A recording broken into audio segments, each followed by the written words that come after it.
जी। ये इसलिए बताई जा रहा है आपको कि आप हम्म। वंदे भारत पकड़िए, सीधे इलाहाबाद आ जाइए। नहीं नहीं, बस बस। बिल्कुल sir, best welcome. Singh Singh साहब का मोबाइल नंबर लेता हूँ बस में हाँ, सबसे पहले नहीं, रात मैं में। भी नहीं नहीं लेता सर, हूँ, बिल्कुल सर। मैं भी इलाहाबाद आता रहता हूँ, तो मुलाकात करूंगा नहीं आपसे। नहीं, बिल्कुल सर, आ जाइए। बेटा भी अब आ गया प्रैक्टिस में, रहेंगे, हम रहेंगे और रहेगा आपका स्वागत में, रहेंगे हम लोग अच्छी सर। अच्छी बात है सर, इसी टच हम्म, में। अच्छी अच्छा अच्छा। ठंड पड़ रही होगी रात के 10 बजे, खकड़ा के सर हम आप घर आ गए। अरे नहीं सर, आ जाइए, स्वागत है, गरीब उसमें कौन सा वो है। दीपक सर नमस्ते। सिंह साहब, चैट में अपना मोबाइल नंबर डाल दे दीजिएगा। ठीक है सर, ओके सर। हाँ, अब तो आपको जरूरत पड़ती क्योंकि रहेगी अब सर तो हमें। इलाहाबाद के चक्कर बहुत लगने हैं। जी विभाग जिस सर, अब जी तरीके जी। से चल रहा है, जी सर, ट्रिब्यूनल जी बन गया सर। रोज क्या? इलाहाबाद ही आना है। जी सर। ट्रिब्यूनल बन गया क्या सर इलाहाबाद में? जी। ट्रिब्यूनल आ गया क्या इलाहाबाद में? नहीं, ट्रिब्यूनल में नहीं सर, हाई कोर्ट जाना है। यहाँ तो इस टाइम ये बुरी हालत है, प्रिंसिपल कुछ सेक्रेटरी नहीं ने हो कर रहा। दी है, कुछ सुन ही नहीं जा रहा। वो अच्छा। अब तो पैसे हाई जमा कोर्ट कराते के हो। बिना कुछ। हाँ सर, नंबर तो नंबर मैंने डायल डाल दिया सर। काइंडली सर, जब भी हो तो बता दें सर, आ जाएं मैं जरूर। लिखूँ? Most welcome. चलिए आगे सर शुरू करिए। जी सर, मीटिंग शुरू करते हैं। आज की मीटिंग में आप सभी का स्वागत है। सर, आज की मीटिंग में सबसे पहले कुछ क्वेरीज हैं, पहले क्वेरीज लेते हैं सर। फिर एक तो क्वेरीज आई थी, रजिस्ट्रेशन में क्या चेंज हुआ है, किस तरीके से हम अपना 3 दिन में रजिस्ट्रेशन ले सकते हैं।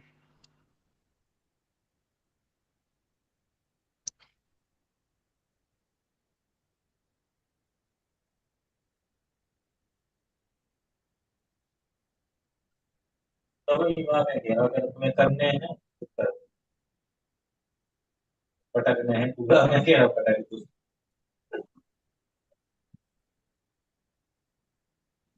तब तो सुनो हमारी पूरी बात। मान लो तुम मोड़ी देख ले जा रहा है, एक दो गुना में फर्क है। आजकल तुम देख तो रहे समाज रजिस्ट्रेशन में सभी लोग। रजिस्ट्रेशन के लिए एक एडवाइजरी जारी हुई थी। इस जी। एडवाइजरी में कहा गया है कि अगर आप कोई रजिस्ट्रेशन अप्लाई कर रहे हैं और आपका कोई डीलर किसी एक मंथ में उसकी टैक्स लायबिलिटी 2.5 लाख या 2.5 लाख से कम होने की संभावना है तो एक दिन से बची नहीं हुआ सब, देखो दो नेक्स्ट चार दिन सिक्स कई। मंथ तक, तो आप इस ऑप्शन उसमें रजिस्ट्रेशन अप्लाई करते हुए ऑप्शन आता है, तो वहां पर अगर बता आप यस करेंगे। दें आस पास ना हो। और क्या? जितेंद्र जी, म्यूट कर लीजिए, आपके आपकी पास साइड माइक है से सर, आवाज आप आ म्यूट रही कर सकते हैं। ठीक है। हाँ, अंकित सर, है। जी आप होस्ट हैं, आप म्यूट कर सकते हैं। अंकित जी, आप कर दीजिए। किसी का जी माइक खुला हुआ है। जी जी जी, वही देख रहा हूँ।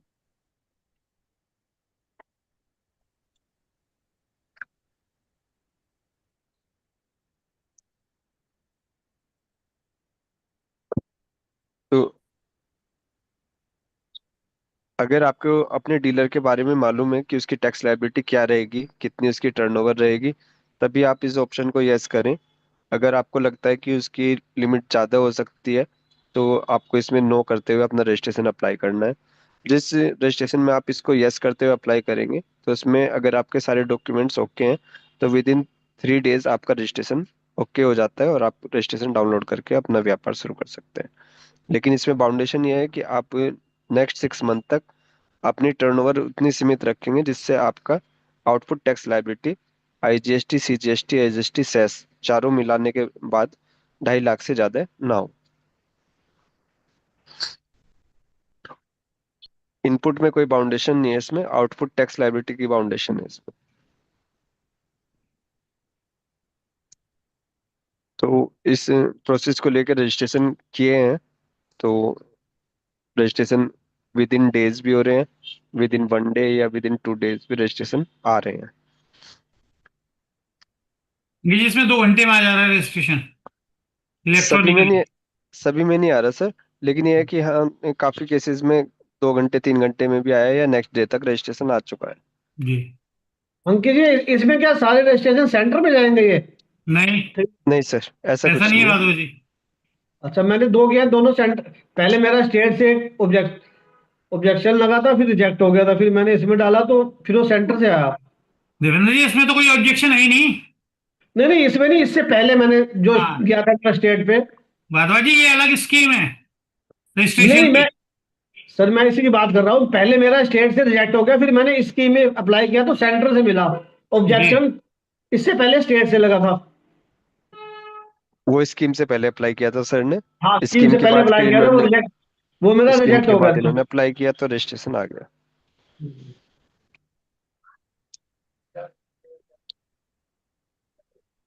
एक दूसरी क्वेरी आई थी सर मेरे पास।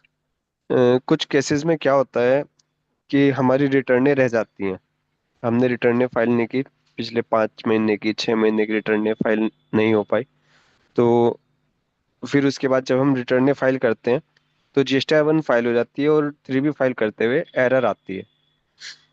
तो उस एरर में प्रॉब्लम जो आती है वो 2B जनरेट ना होने की वजह से आती है। और 2B जनरेट करते हुए हम लोग क्या करते हैं कि जो जो भी उसमें बिल आ रहे होते हैं वो 5 महीने के या 6 महीने के हैं, उन सारे बिलों को एक्सेप्ट करते हुए तब 2B जनरेट करने की कोशिश करते हैं। तो वहां पर हमें ऐसा नहीं करना है, जिस जिस मंथ की हम रिटर्न फाइल करते रहेंगे 3B, उस मंथ का हमें अपना इनवॉइसेस सेलेक्ट करके 2B जनरेट करना है। उसके बाद ही हम अपनी 3B फाइल कर पाएंगे। जहाँ पर हम अपने IMS में इनवॉइस एक्सेप्ट नहीं कर रहे, वहाँ पे कुछ रिटर्नों में प्रॉब्लम आ रही है, लगभग 20-30 केसेस में दिक्कत आई है इस तरीके की। तो अगर किसी को रिटर्न छुट्टी हुई है और वो 3B फाइल कर रहा है, तो वहाँ पे वो पहले IMS में अपने इनवॉइस सेलेक्ट करे, उसने एक्सेप्ट करे, जिस मंथ की अभी वो 3B फाइल कर रहा है उस मंथ का ही पहले 2B जनरेट करे। उसके बाद नेक्स्ट मंथ के बिलों को एक्सेप्ट बिफोर मंथ की 3B फाइल करने के बाद तब एक्सेप्ट करके तब 2B जनरेट करे। हर मंथ के बिल एक्सेप्ट करके हर मंथ की 3B फाइल करता रहे तो इजीली आपकी 3B फाइल हो जाएगी, कोई एरर नहीं आएगी। क्योंकि जिसमें फिर भी एरर आ रही है, ये बेसिकली क्या हो रहा है कि जैसे आप कह रहे हैं ना कि वो जिस पीरियड का फाइल कर रहे हो जी उस जी पीरियड का आईएमएस नहीं ओपन होता। उससे लास्ट उस यदि आपने जितना भी पेंडिंग है तो जो उससे पहले लास्ट आपने किया है जी। उसमें ही सब चीजें आ जाती हैं। तो उसमें आप जाके करना है सिलेक्शन, सपोज दैट आपने यदि आपकी अप्रैल से पेंडिंग है जी आपका, तो ये जी मार्च वाला आईएमएस जब आप उसको सिलेक्ट करेंगे उसमें आएगा, तब आपका अप्रैल का फाइल होगा। अप्रैल में ओपन नहीं होती। ये सर, टेक्निकल मैंने प्रैक्टिकली किया है, ये प्रॉब्लम आ मेरे रही थी। मेरे तो पास एरर आई थी किसी की, मेरे हाँ। पास क्वेरी आया था, तो फिर मैंने उनको चेक किया। उसके हम्म। बाद जब मैंने, उन्होंने GST-I-1 फाइल कर दी थी अप्रैल मंथ की, हम्म। अप्रैल मंथ की 3B फाइल नहीं हो पा रही थी उनकी। फिर हम्म। मैंने लॉगिन किया, लॉगिन करके IMS में मैंने इनवॉइस जो अप्रैल मंथ के थे हम्म। सिर्फ उनको सिलेक्ट करके 2B जनरेट की। 2B जैसे ही जनरेट हुई उसके बाद वो उस मंथ की 3B फाइल हो गई, उसमें कोई एरर नहीं आई तो फिर। सर आपके में खुल गया होगा, मेरे में तो खुल ही नहीं जी। रहा था। मेरे में तो अच्छा आईएमएस ही नहीं ओपन हो रहा था। अच्छा, नहीं हाँ, उसमें हो गया था तो आईएमएस उसमें। वो ही नहीं हो रहा था। लास्ट उससे पीछे वाले में फिर मैंने किया था, उसमें से सेलेक्ट करता गया। फिर नेक्स्ट टाइम जो जैसे फिर उसके बाद अप्रैल का फाइल हो गया, तो जब मैं जी मई का नहीं ओपन हो रहा था तो फिर अप्रैल में जाके फिर से सिलेक्ट किया, जी। अप्रैल से उसको ओपन सेव किया, कंप्यूट किया, तब मई वाला आया। एक बैक करके चल रहा था वो। कुछ टेक्निकली इसमें डिफॉल्ट इस टाइप से कुछ किया हुआ है, कुछ ना कुछ कुछ हो है। सकता है, कुछ टेक्निकली रहा हो, लेकिन जो मैंने किया था मैंने उसी प्रोसेस को बताया, तो हम्म। उससे हो गया, तो एरर नहीं आई फिर दोबारा। कल जब वो आपका हो थ्री जाए तो बी फिर हर ये मंथ जो की। नया रजिस्ट्रेशन है इस पर कुछ बात हूँ मैं कहूंगा। जी सर, जी सर, जी हाँ, बताइए। जब पहले आप लोग कर लो इस पे फिर करते कोई हैं। कोई नहीं सर, आप कहो। हाँ। आप एक्चुअल बताइए में सर, कोई नहीं। ये एक इलेक्ट्रॉनिकली विभाग को जो पावर दे दी गई है कि 3 दिन में रजिस्ट्रेशन ग्रांट करने के, इसके जी फायदे हैं मगर इसके साथ साथ इसके नुकसान भी हैं सर। जी हाँ, सबसे बड़े देखिए, एक तो ये है इन्होंने कह दिया कि 2.5 लाख रुपए की तक की आपकी जो आउटवर्ड लाइबिलिटीज है उसके लिए आप ले सकते हैं इजीली, इसमें कोई वेरिफिकेशन नहीं है, इलेक्ट्रॉनिकली आपका हो जाता है 3 दिन में। जी। बट इसमें जिस अब यहाँ पर एक चीज है कि जैसे ही आपका क्रॉस कर जाता है रजिस्ट्रेशन तो आपको विड्रॉल लेना है। सपोज दैट कोई आपको बड़ा ऑर्डर मिल जाता है तो विड्रॉल करना है आपको। नहीं तो क्या रजिस्ट्रेशन से विड्रॉल लेना है? हाँ जी, हाँ जी, इसमें विड्रॉल लेना पड़ेगा आपको। इस स्कीम से आउट होना पड़ेगा आपको विड्रॉल में। नहीं तो और इसमें तो बाउंडेशन विद इन 6 मंथ की है ना सर? नहीं सर, इसके अंदर नहीं, विद इन 6 मंथ रखना है। यदि आपका कभी भी बढ़ जाता है जी 1 अप्रैल 26 से पहले यदि आपका रखता, तो तीनों तो रिटर्न्स फाइल होनी चाहिए आपकी जी। मंथली हाँ जी। प्रॉपर इसका। इसके अंदर जो कंडीशंस आई है ना सर, जी विड्रॉल करना है आपको, और यदि अप्रैल 26 से पहले है तो 3 रिटर्न फाइल होनी चाहिए कम से कम, और अप्रैल 26 के बाद कम से कम एक टैक्स पीरियड का रिटर्न फाइल होना जरूरी है। जब आप विड्रॉल एप्लीकेशन देंगे तो आपके सारे रिटर्न फाइल होने चाहिए। और तो क्या रजिस्ट्रेशन फिर हमें दोबारा से दूसरा अप्लाई नहीं करना नहीं पड़ेगा? नहीं नहीं, मेरे हिसाब से इसमें अप्लाई नहीं करना है, आपको इससे स्कीम से आउट होना है। स्कीम से आउट होने के लिए अलग से कोई एप्लीकेशन हाँ आएगी? हाँ हाँ, विड्रॉल एप्लीकेशन दोगे कि हमने जो लिया इसमें, उसके बाद ये हो सकता है कि सर फर्दर और भी चीजें विभाग उसमें कराए, वेरिफिकेशन कराए, क्योंकि ये जो लाए गए थे, ये लाए थे कि जो रजिस्ट्रेशन की प्रोसेस है ना 1 महीने की, जी वो प्रॉपर उसमें कभी कभी टाइम लगता है, जवाब दिया जाता है, तो उस प्रोसेस को ईज ऑफ डूइंग करने के लिए कि यदि कोई छोटे व्यापारी हैं, क्योंकि उससे पहले कहीं इनके पास कोई क्लासिफिकेशन था ही नहीं, जी। रजिस्ट्रेशन की एक ही ग्राउंड थी जिसके अंदर रजिस्ट्रेशन लिए जाते थे। तो उसमें क्या हो रहा था कि जो ये आ रहा था ना कि जो फेक्स बहुत जल्दी जल्दी हो रहे थे या सर्वे समझे। होते थे, उन सब चीजों के लिए इन्होंने इस चीज के लिए शायद कंडीशन लगाई है कि इसमें लाए हैं कि इसमें एक अलग से अथॉरिटी करके जो एक सेक्शन जोड़ा गया ना, जिससे डिपार्टमेंट को पावर दी गई है, ऑनलाइन रजिस्ट्रेशन रूल 9A। जी रूल 9 एक अलग इंसर्ट किया गया, तभी इनको पावर ही इलेक्ट्रॉनिक रजिस्ट्रेशन जनरेट करने की। तो संजय बस। सर, जी सर। इसमें जो 2.5 लाख रुपए टैक्स होना है वो सिर्फ B2B के लिए है। जी। उसमें B2C का कोई नहीं क्राइटेरिया नहीं है, उसमें नहीं कितनी भी नहीं है सेल हो सकती है। नहीं क्राइटेरिया, बिल्कुल हाँ सही बात है रिटेल का। मगर एक चीज और है, इसमें कंपोजिशन वाला डीलर रजिस्ट्रेशन नहीं ले सकता। हम्म। जिसे डे 1 से सिलेक्ट करना कंपोजिशन स्कीम, वो इस स्कीम में नहीं ले सकता। सबसे जिसके बड़ी लिए बात यह ऑप्शन है कि ओपन नहीं। ऑटो, सर ये ऑटो विड्रॉल जैसे होता है ना, जैसे कंपोजिशन स्कीम में हम रहते हैं, तो जी जैसे 1.5 करोड़ से ऊपर जाता है तो वो हमसे कह देता है कि आप विड्रॉल कर लीजिए कंपोजिशन से। जी। इसमें ये शायद फैसिलिटीज नहीं दे रहे हैं, इसमें हमें ऑटो अपने आप को नहीं दे रहे हैं, हमें खुद अब कैलकुलेटेड रखना है कि सत्यन अगर जी, अब हमारा तो B2B। हाँ, ये तो हाँ पता भी चलेगा, हो सकता तब आ जाए इन्वेस्टर इस चीज के लिए 2.5 लाख का हाँ जो हाँ, कंसोलिडेटेड ढाई ले लाख रहे हैं।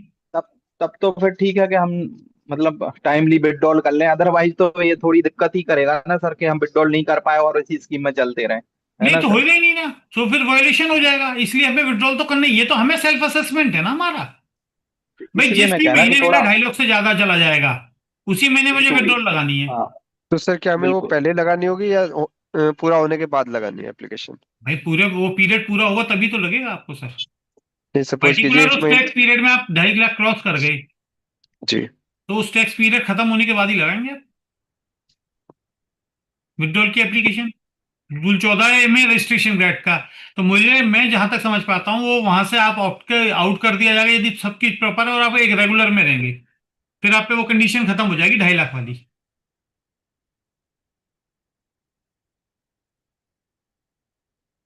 मैं ऐसा नहीं होगा कि रजिस्ट्रेशन खत्म हो जाएगा अंकित जी, जहां तक आपको ऐसा लग रहा है, रजिस्ट्रेशन तो एग्जिस्ट रहेगा।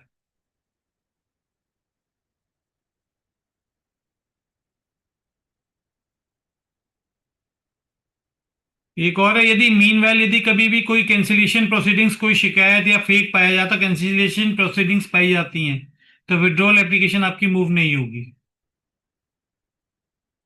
ये वर्ड्स जो बताते हैं कि जी, इससे ये मतलब बताया जाता है, इसका मतलब कि विड्रॉल यदि आप कर देते हो सर्टेन लिमिट से ऊपर क्रॉस कर जाते हो आप, तो ऑटोमेटिकली आप रेगुलर में हो जाओगे, यहां से विड्रॉल करना पड़ेगा। अब ये ठीक। सिस्टम क्या बनाया है ये अब आगे आएगा, क्योंकि ये पहले ही महीना है, नवंबर में है। हाँ जी एक हाँ जी हाँ नवंबर जी। नहीं, 1 नवंबर से इफेक्टिव एक हुआ है। नवंबर से इफेक्टिव हुआ है। जी जी। तभी अभी अब इसमें रजिस्ट्रेशन हाँ आएंगे बहुत सारे, तो हाँ। नेक्स्ट रिटर्न्स नहीं आएंगे मैंने अभी तभी किया पता है, लगेगा। अभी रिटर्न्स फाइल होंगे, अब देखते हैं इसमें क्या आता है, जी। कुछ चीजें प्लस माइनस हो जाएंगी। कि जी मतलब छोटे डीलर्स के लिए बेटर है, अगर छोटे जी। डीलर्स के लिए लेना छोटे चाहे भी तो उसके लिए छोटे इजी डीलर है। का जो B2C रखते हैं, हाँ जी। आई थिंक जहाँ मेरा पे जहाँ बी है टू बी विभाग को, जाता है। यही है कि कहीं जो सेट ऑफ हो रहा हो आईटीसी का, फेक आईटीसी का सेट ऑफ ना हो, उस चीज के लिए ये प्रोविजन लेकर आए हैं। अंकित क्योंकि जी जैसे होते मैं थे तो ना एक बोगस एक फर्में जो करती थी। छोटा सा क्राइटेरिया मैंने तो ये बनाया कि इसमें 10 से 12 लाख की अगर किसी की मंथली टर्नओवर है तो उसका ही कराया जाए, अगर उससे ज्यादा की टर्नओवर की संभावना है तो ना कराएं। सर 5% वाले का तो 40 लाख करा दो। नहीं सर वो तो है, लेकिन मान लो कोई डीलर ऐसा आता है जिसे अभी यही नहीं है कि मैं किस परसेंट के आइटम का वो करूंगा। नहीं नहीं, तो ये तो उसे पता होगा ना किस चीज का ट्रेड करेगा, और नहीं रेट ऑफ सर टैक्स बहुत उसका क्या हो। कुछ कुछ चीजें ऐसी होती है ना जहाँ पे मान लो 2-3 रेट ऑफ टैक्स है, जैसे मान लो सरिया वाला है, सीमेंट है, उसके साथ रोड़ी बजरी का काम है, कि हाँ, दोनों तीनों वो सभी चीजें हो 18 जाती और हैं। 5 में आ गए तो एवरेज, वो हाँ जी, कैलकुलेशन तो उसे वही जी करनी है, बस बस बस। एवरेज तो लेके चलना पड़ेगा अगर उसे। उसका एवरेज ये है कि 10-15 लाख तक की उसकी टर्नओवर है तो कोई प्रॉब्लम नहीं है। अगर उससे ज्यादा की है फिर अपना रेगुलर में। हाँ, कि यदि वो तो नॉर्मली यदि कंज्यूमर को बेच रहा है, B2C को ज्यादा कर बस रहा है, तो उसके लिए कोई प्रॉब्लम बस नहीं है इसमें। बस बस बस बस वही उसमें है। क्योंकि उसमें टर्नओवर लिमिट भी एक्सीड वो नहीं करता। हाँ जी यदि B2C वाला है, छोटा जी जी जी। इस टाइप का डीलर है, तो उसके लिए तो बहुत अच्छा है, 3 दिन में हाँ जी रजिस्ट्रेशन। तो आधार ऑथेंट, और इसमें आधार ऑथेंटिकेशन सबसे ज्यादा जरूरी है। जी सर। जिसका आधार तभी होगा सर, ऑथेंटिकेट नहीं उसका होगा उसे ARN सिस्टम तभी में नहीं जनरेट मिलेगा। होगा। जी वो तो इसमें मैंडेटरी आ जाता है जी कि जी। आपको आधार से वेरीफाई करना होगा। हाँ अंकित जी, जी सर। मैं एक समस्या छोटी सी है, हो सकता है मेरी जानकारी जी में न सर। हो। जी ये कह सर। रहा था कि जैसे 18, 19, 19, 20, 20, 21 में डिमांड निकल गई हाँ जी और हमने अपील डिसाइड भी करा लिया, फेवर में हो एक्सपार्टी हो जाए वो अलग बात है। अभी मेरे को ट्रिब्यूनल जाने का एक विधिक व्यवस्था है 90 दिन, जी और 90 दिन के अंदर हम कभी भी 224 का हलफनामा देते हुए स्टे ले सकते हैं, सर्कुलर जी 224 जो कि ट्रिब्यूनल जी जी। जाने के लिए। हाँ जी जी अगर उस दरमियान अगर विभाग लेजर से पैसा निकाल लेता है जी। तो क्या उस सर्कुलर 224 का हलफनामा देने पर विभाग वो पैसा वापस करेगा? सर वो हलफनामा आपको पहले देना होगा। अगर उन्होंने निकाल लिया उसके बाद आप हलफनामा देते हैं तो नहीं करेगा वो वापसी। अगर आपने दिया हुआ है तब उन्होंने निकाला है तो वापसी हो जाएगा सर। नहीं तो ये कायदे इसके लिए तो डिफरेंट होना चाहिए ना, तो ये तो गलत है ना, तो फिर हलफनामा का मतलब क्या रह गया सर? सर हलफनामा भाई इसीलिए उसमें दिया उसमें जाता है कि उसमें उसमें ऐसा उसमें कहीं कोई व्यवस्था इस तरह की दी नहीं गई है। विकास जी, बेसिकली वो जो आया था कि ट्रिब्यूनल हमारा फॉर्म नहीं था, तो जैसे ही आपकी फर्स्ट अपील आपकी रिजेक्ट होती है, उस कंडीशन में ये होता है कि फर्दर 10% जमा करके आपको इन्फॉर्म करना था सर्कुलर 2224 से जी के जी जी अकॉर्डिंग अपने उसको। यदि आपने पहले से कर दिया तो नहीं निकालेंगे, मगर जिस तरह से अभी यूपी में चल रही है जो वसूली हाँ। प्रिंसिपल सेक्रेटरी की वजह से, तो वहां यही हो रहा लाठी। है, आपके लेजर में पैसा तो वो निकाल ले रहे हैं, अरे लाठी से, डंडे से, बंदूक से निकाला जा रहा है। सब तरीके से निकाला जा अगर रहा है अब सर। आप सोच लीजिए संजय भाई, अब आप सोच लीजिए कि फर्स्ट अपील दाखिल है, जी एक्नॉलेजमेंट अधिकारी को दिया जा रहा है, उसके बाद भी निकाल लिया जा रहा नहीं, उसके बाद नहीं निकाल सकते सर। है। निकाला है, एक दो ठो निकाला है, तभी भी नहीं तो तो सर वो अब वापस हो जाएगा विकास जी, यदि आपकी अपील डिसाइड नहीं है। अब उसका यही है ना कि अब उसका कंप्लेंट किया जाए। हाँ नहीं जी। यदि नहीं आप उनके पास उसमें एक्नॉलेजमेंट दिखा एप्लीकेशन देंगे लगाएंगे। ना, उससे नहीं निकाल सकते सर ये, यदि आपकी फर्स्ट अपील अभी डिसाइड नहीं हुई है। सर संजय भाई, हमारे यहाँ एक ज्वाइंट कमिश्नर है, श्री श्री 1008 श्री राम सरोज साहब है। SR सरोज। हाँ। अब आप सोच लीजिए, एक तो बड़े महात्मा लखनऊ में बैठे हैं और उनके छोटे भाई छोटे महात्मा आजमगढ़ में बैठे हैं। तो sir Vikas ji, against the law थोड़ी ना हो जाएगा, जब लॉ के अंदर है कि 10% जमा करने के बाद अपील पेंडिंग, उसमें निकल ही नहीं सकता, ऑलरेडी ऐसा है, स्टेड है। वो ठीक है, आपकी बात सही है। कल मेरे संज्ञान में ये चीज आई है कि एक एक अधिवक्ता साहब हमसे कहे कि सर ऐसा ऐसा हुआ। हम कहे या तो रिटर्न ले आओ, रिटर्न में लेके आओ तो फिर आगे बढ़ा जाए। हाँ सर, आप उसे ग्रेड 1 को आप शिकायत लिखिए, ऊपर करिए, तो उन्हें करना पड़ेगा सर, सर हाँ। ये भी उसमें हो नहीं सकता निकाल है ना, सकते। सर ये हो सकता है ना अपील डालने से पहले पैसा निकाल लिया हो। नहीं नहीं नहीं नहीं नहीं नहीं नहीं नहीं नहीं नहीं नहीं नहीं सर, सर। बाद में ही क्या निकालोगे सर, इनकी तो फर्स्ट अपील पेंडिंग है ना अभी। नहीं नहीं, एक्नॉलेजमेंट नहीं, उस अधिकारी को दिया गया और एक्नॉलेजमेंट उसको देने के बाद उसने निकाला, नहीं ये तो तो सर, गलत गड़बड़ी है है। सर, ऐसा नहीं है, ये बिल्कुल गलत है, अगेंस्ट जो है। अगेंस्ट दी लॉ है। बिल्कुल। आप विकास जी उसमें आप शिकायत कर सकते हैं ऊपर तक, इवन लखनऊ करेंगे उन्हें वापस करना पड़ेगा सर। नहीं नहीं, शिकायत तो बनवा दिया है, अब उनको भेजना है, वकील साहब भेजे चाहे न भेजे। यहाँ तो सर क्या अंकित जी कृपया करके ये भी जी बताइए कि अगर फर्स्ट अपील रिजेक्ट हो जाती है उसके बाद हम 10% और जमा करके वो हाँ चालान जी। बना दे देते हैं ट्रिब्यूनल के लिए, तो भी वो पैसा नहीं निकाल सकता? हाँ या नहीं निकाल निकाल नहीं सकता है? सकता। नहीं सर, वही तो बता रहे हैं सर, ये जो सर्कुलर 224 है उसके उसका एक लेटर आपको देना होगा अपने डिपार्टमेंट को हाँ लेटर इन्फॉर्मेशन देना के लिए कि जी। आपने इतना आपका 20% आपका जमा हो चुका है। हाँ जी हाँ जी, हम और क्योंकि मैं ट्रिब्यूनल बहुत से ट्रिब्यूनल कैसे में जाऊंगा, उसमें लिख के हाँ देना कि मैं जी ट्रिब्यूनल जी में फाइल करूंगा। हाँ। जी जी जी, बिल्कुल ठीक, धन्यवाद। अब क्योंकि ट्रिब्यूनल में अपील तो 1 अप्रैल से ही दाखिल हो पाएंगी। हाँ जी हाँ जी, 1 अप्रैल से कि 1 जनवरी से आया सर? 1 अप्रैल 26। अप्रैल से ही होगा साहब। जनवरी से नहीं लागू दाखिल होगा। जनवरी से सर अभी जो चल रहा है वो सिर्फ उनका चल रहा है जो फर्स्ट अपील पेंडिंग में रिजेक्ट, जो first first appeal appeal registered नहीं हो पाई थी, रिजेक्ट हो गई थी, तो अच्छा उनके लिए चल रहा है। अच्छा। जनरल उसमें के तो लिए, उन्होंने जी जो जनरल के लिए अप्रैल से। हाँ जी क्या अंकित जी के जनरल में आया क्या डायरेक्ट जा सकता है ट्रिब्यूनल में? नहीं ना, फर्स्ट डायरेक्ट तो अपील नहीं जा रिजेक्ट सकते करानी सर, पड़ेगी ना उसे। फर्स्ट अपील रिजेक्ट करानी पड़ेगी सर। संयोग गुप्ता जी कोई क्वेश्चन करना चाह रहे हैं हाँ बहुत देर जी से आपसे। सर नमस्कार। जी नमस्कार सर सर, एक नमस्कार। छोटा सा क्वेश्चन ये है, मेरा व्यापारी 5 करोड़ से ऊपर है, ई इनवॉइस बनाता है, जी तो वो बिल ऑफ सप्लाई काट रहा है 0% का, तो उसका भी इनवॉइस बनेगा सर? नहीं ये सर, B2B का बनता है सिर्फ। हाँ, बिल ऑफ सप्लाई का नहीं बनता। नहीं सर। ठीक, थैंक यू सर, थैंक हाँ यू। जी, हेलो। नमस्ते भैया जी। अभी तो मैं वहां से लौट रहा हूँ, आज आ जा अभी आ जाऊंगा, क्योंकि मेरी डेट नहीं लगी ना, अर्ली फिक्स की लगी ना कुछ लगी, तो मैं अलीगढ़ आऊंगा। मेरठ गया था ना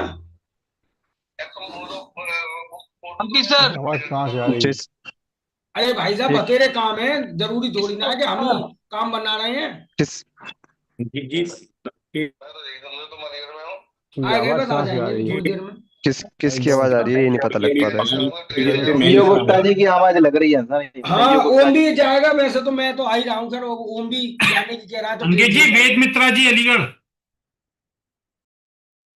हो गया सर। जी सर, जी बताइए सर। अंकित सर, हाँ जी सर बताइए। आपने 5% कर रहे थे विदाउट एटीसी, तो जीटीए में तो 5% हो गए हैं RCM। आपकी आवाज साफ नहीं आ रही सर। मैं बोल रहा हूँ जीटीए में 5% RCM का इनपुट क्लेम मिल सकता है। हाँ बंका जी सर ने मिल जाए। अगला तो यही बताया था। जी जी जी ठीक है जी ना सर? जी सर। ठीक है sir, thank you. Okay sir.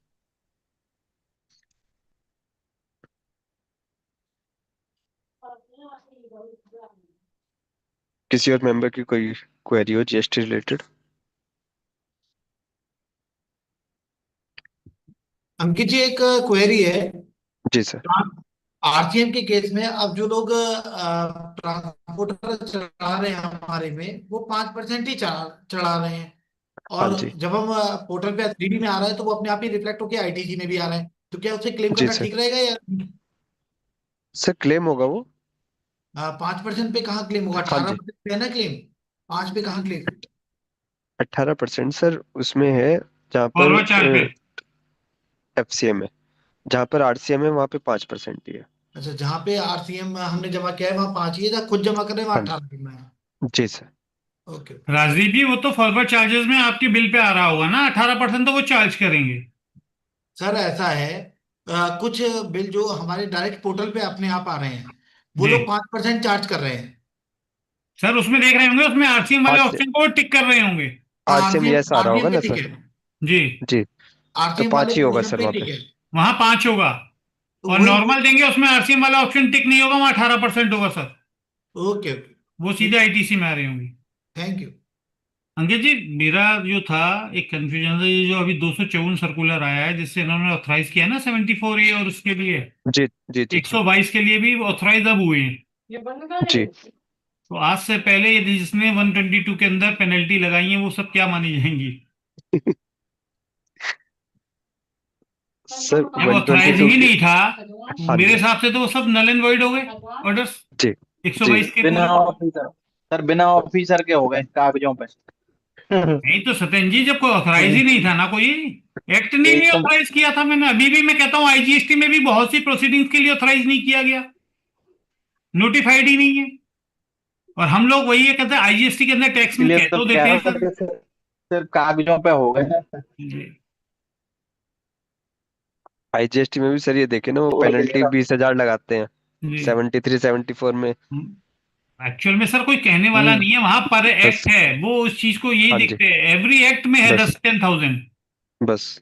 तो वो ये सोचते हैं कि जैसे वो है ना कि आईजीएसटी में डबल हो जाता है सीजीएसटी हाँ एजीएसटी का, हाँ तो जी हाँ जी हाँ पेनल्टी भी जी। डबल हो गई।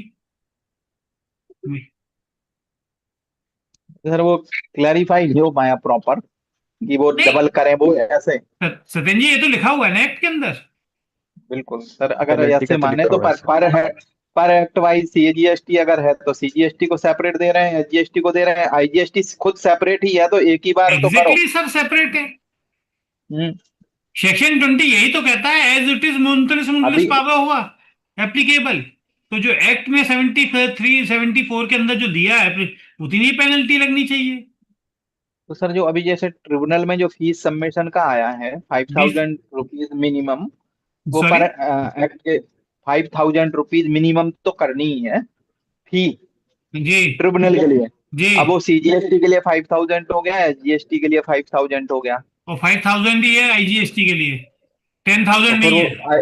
हाँ, नहीं तो फीस क्या सर इस तो तरीके से वो होगी, फीस देखना तो पड़ेगा कि सीएस में ही आईजीएसटी के जाएगी लिए ना, अगर 5,000 हो रहा तो यहाँ पे जब जी। फीस तो आईजीएसटी सीएस की में ही जाएगी, सर, अगर सपोज दैट आईजीएसटी डिमांड किया गया, तो उसमें फीस तो उसको आईजीएसटी में जाएगी। और क्या सर बताइए आप, से ट्रिब्यूनल में अपील करने जाएंगे, सेकंड अपील यदि आईजीएसटी की, तो कहाँ जाएंगे? सर जाएंगे तो वहां पे, लेकिन फीस तो सीएस में ही जानी चाहिए ना सर। क्यों? सर अगर ऐसा वो होता सर, वो जैसे अलग, रिटर्न 3 भी लेट, फीस जैसे अलग चीज रिटर्न हो गई और टैक्स का फी डिस्प्यूटेड सर, ये अमाउंट फी अलग हुई है चीज वो हो गया सर। मिनिमम। मगर आप वो ये कह रहे हो ना अंकित जी, ये तो जी उसकी प्रोसीडिंग्स फी में है ना, जो 5,000 जो ले रहे हैं, हाँ जी, ये फी ले रहे हैं, तो हाँ, ये तो फाइलिंग चार्जेस है ना, फाइलिंग चार्ज, हाँ अपील जी, फाइलिंग चार्जेस है। ये तो सीएस में जाना चाहिए ना सर। तब आईजीएसटी के लिए कंफ्यूजन, वहाँ अब पे देखो आए उसमें क्योंकि क्लियर है। सर अगर ऐसे हो गया फिर तो ऐसे मान लो अगर किसी केस में सी भी है, एस भी है, आई भी है, एस भी है, तो चारों केसेस में तो 20,000 रुपए की फीस हो जाएगी। हाँ सर वो भी एक चारों की अलग है, दिक्कत है। अपील तो चारों की सेपरेट अलग ही होगी। जहां सर नहीं, अपील, अपील तो सर डिस्प्यूट है कंबाइंड होगी। जीएसटी और एजीएसटी, सर वहां तो कल ही है, सेस की डिस्प्यूट में तो मान अलग लो, ही। आपके चारों अमाउंट हैं, सी की भी अमाउंट है, एस की भी है, आई की भी है, एस की भी है, तो क्या आप फीस उसमें चारों ऐड में नहीं थोड़ी देंगे। नहीं, इंकित भाई, मेरा मेरा मानना ये है कि वो सिंगल ऑर्डर होगा जिसमें चारों डिस्प्यूटेड टैक्स मेरे हैं, और हाँ सिंगल जी, ऑर्डर के अगेंस्ट में जाऊंगा तो 5,000 जमा होंगी। तो सर वो 5,000 सी और तो एस फिर में ही होना 5,000 चाहिए ना फिर सर। सी और एस ही हो गए ना फिर तो। हाँ बस। हाँ जी, नहीं सर, वहां सीएस नहीं है, वो देखे ना कि वो चालान जो जमा हुआ 5,000 की फीस का, वो क्या कॉलम क्या आया है, वो तो सेपरेट एक्ट है ना। जो एसजीएसटी के इसके एसेट के रूल्स हैं, वो तो अलग है ना बिल्कुल। अलग आए हैं सर, वो अलग फिर आए उसी के हैं। हिसाब से पता सर चलेगा। देखते हैं सर, जब पोर्टल आएगा तभी पता चलेगा। ऐसा क्षमा, बीच में रोक रहा हूँ, क्षमा करिए, 5 बज गए हैं जी और जी सर, हमारे चार्टर्ड अकाउंटेंट श्री मुकुंद चौहान जी आ गए हैं। जी और ये जो अपन डिस्कशन कर रहे हैं वो श्री मुकुंद सर से क्वेश्चन करेंगे अपन इस विषय में कि कितना अपन को सर पेनल्टी लगेगी। एक क्वेरी हमारी थी संजय जी। थोड़ा सा रुक जाए, 2 मिनट रुक जाइए सर। अमित श्रीवास्तव जी, और आपका क्वेरी जो है वो हम लेटर ऑन जवाब देंगे उसका। अभी हमारे आज के जो मुख्य वक्ता है Shri advocate chartered accountant Shri Mukund Chauhan ji आ चुके हैं। उनका उपकाश की तरफ से आदरणीय अंकित जी से निवेदन है कि वो स्वागत करें, फिर उसका हम परिचय देते हैं।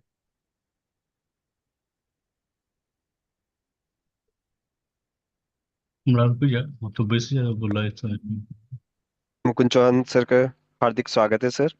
नमस्ते। नमस्कार सर, नमस्कार। आवाज आवाज आ रही है मेरी? जी सर, प्रॉपर आवाज आ रही है सर। शैलेश विश्वकर्मा जी से रिक्वेस्ट है सर का परिचय दें ताकि हम सर का उद्बोधन सुन सकें। नमस्कार सर, मैं शैलेश विश्वकर्मा छतरपुर मध्य प्रदेश से बोल रहा हूँ। और मैं आपका परिचय आप सभी के सामने रख रहा हूँ। जैसे ही सर का परिचय मेरे सामने आया तो मेरे मन में एक आवाज आई जो मैं बोल रहा हूँ आपके सामने। ज्ञान और अनुभव की ज्योत, दीप की ज्योति से मुकुंद चौहान जी नित्य समाज को आलोकित करते हैं। अप्रत्यक्ष कर विधि के गगन में उनके विचार नई दिशाएं और मार्गदर्शन निरंतर रचते हैं।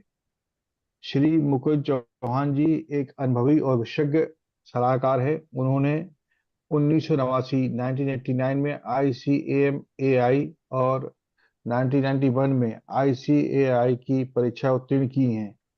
आपके पास LLM की कानूनी योग्यता भी है। आप 1994 से अप्रत्यक्ष कर, जीएसटी, केंद्रीय उत्पाद शुल्क, सीमा शुल्क और सेवा कर के क्षेत्र में विशेष रूप से अभ्यास कर रहे हैं। आप अहमदाबाद, दिल्ली, बम्बई और अन्य स्थानों पर केंद्रीय उत्पाद शुल्क ट्रिब्यूनल के सामने नियमित रूप से प्रस्तुत होते हैं। आप आईसीएआई, आईसीएमएआई और व्यापार संघों के सूरत अध्यायों में भी प्रत्यक्ष करके नियमित वक्ता रहे हैं।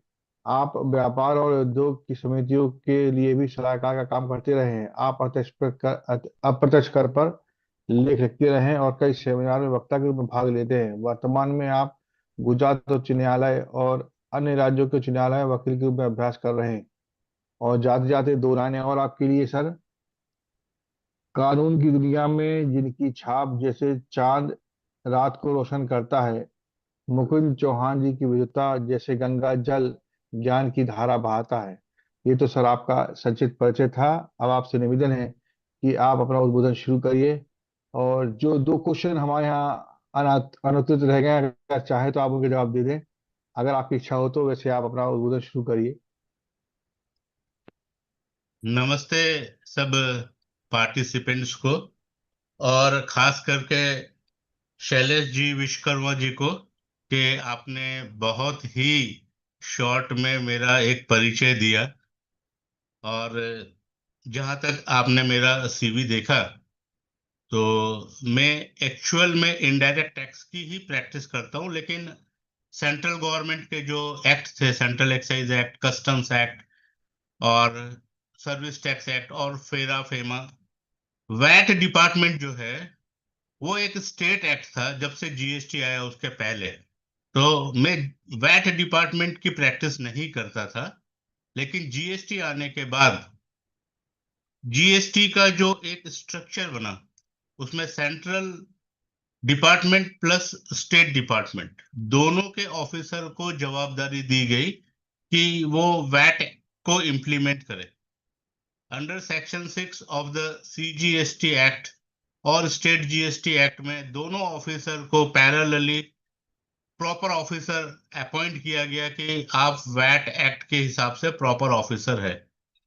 इसलिए मेरा जो भी डिलिबरेशन रहेगा आज का, उसको मैं कंपेयर करूंगा कि जो सेंट्रल एक्साइज एक्ट था और जिस तरह से वहां हम लिटिगेशन वगैरह में प्रैक्टिस कर रहे थे, और अभी जो जीएसटी आने के बाद ये एक्चुअली कॉकटेल हो गया स्टेट गवर्नमेंट और सेंट्रल गवर्नमेंट का। तो एडजुडिकेशन प्रोसेस, डिमांड, रिकवरी, वो सब में एक्चुअली दोनों के सिस्टम के काम करने के तरीके बहुत अलग हो गए, और उसकी वजह से जो ट्रेड है उसकी प्रॉब्लम्स काफी बढ़ गई। जैसे कि आप लोगों को पता है कि 1 जुलाई 2017 से जीएसटी आया।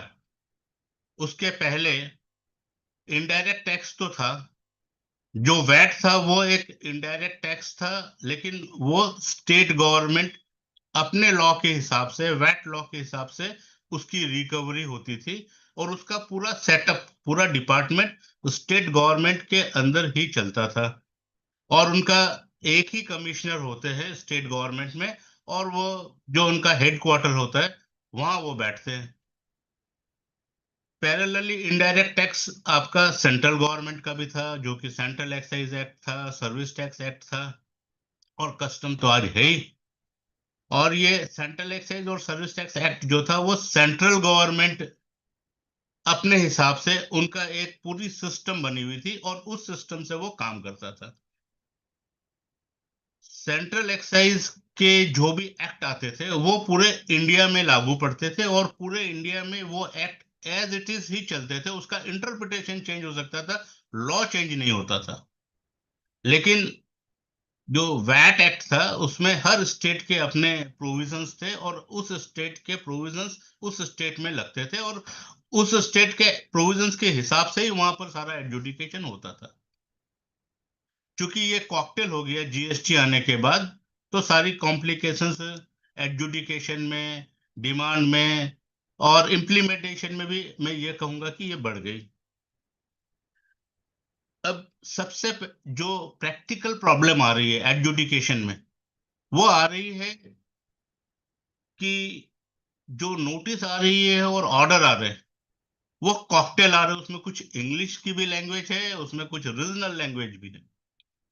पहले क्या था कि जो इनडायरेक्ट टैक्सेस आपके सेंट्रल गवर्नमेंट के थे, उसमें जो भी कोई कॉरस्पॉन्डेंस गवर्नमेंट की तरफ से होता था, टैक्स पेयर का डिपार्टमेंट के साइड या डिपार्टमेंट का टैक्स पेयर के साइड, तो सब इंग्लिश में ही कॉरस्पॉन्डेंस होता था, क्योंकि वो सारे मैटर अगर हायर अथॉरिटी में भी जाते थे तो वो इजीली ट्रेवल कर जाते थे, क्योंकि language of communication was English.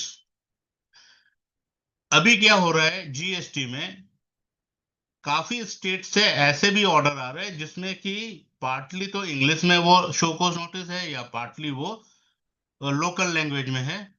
और सबसे ज्यादा प्रॉब्लम फेस हो रही है जब कोई दूसरे स्टेट का ऑर्डर किसी दूसरे स्टेट के एडवोकेट के पास जाता है और वो स्टेट का एडवोकेट उस लैंग्वेज को नहीं समझ सकता है, पढ़ सकता है, तो उस ऑर्डर का रिप्लाई कैसे देगा, उसकी अपील कैसे फाइल करेगा।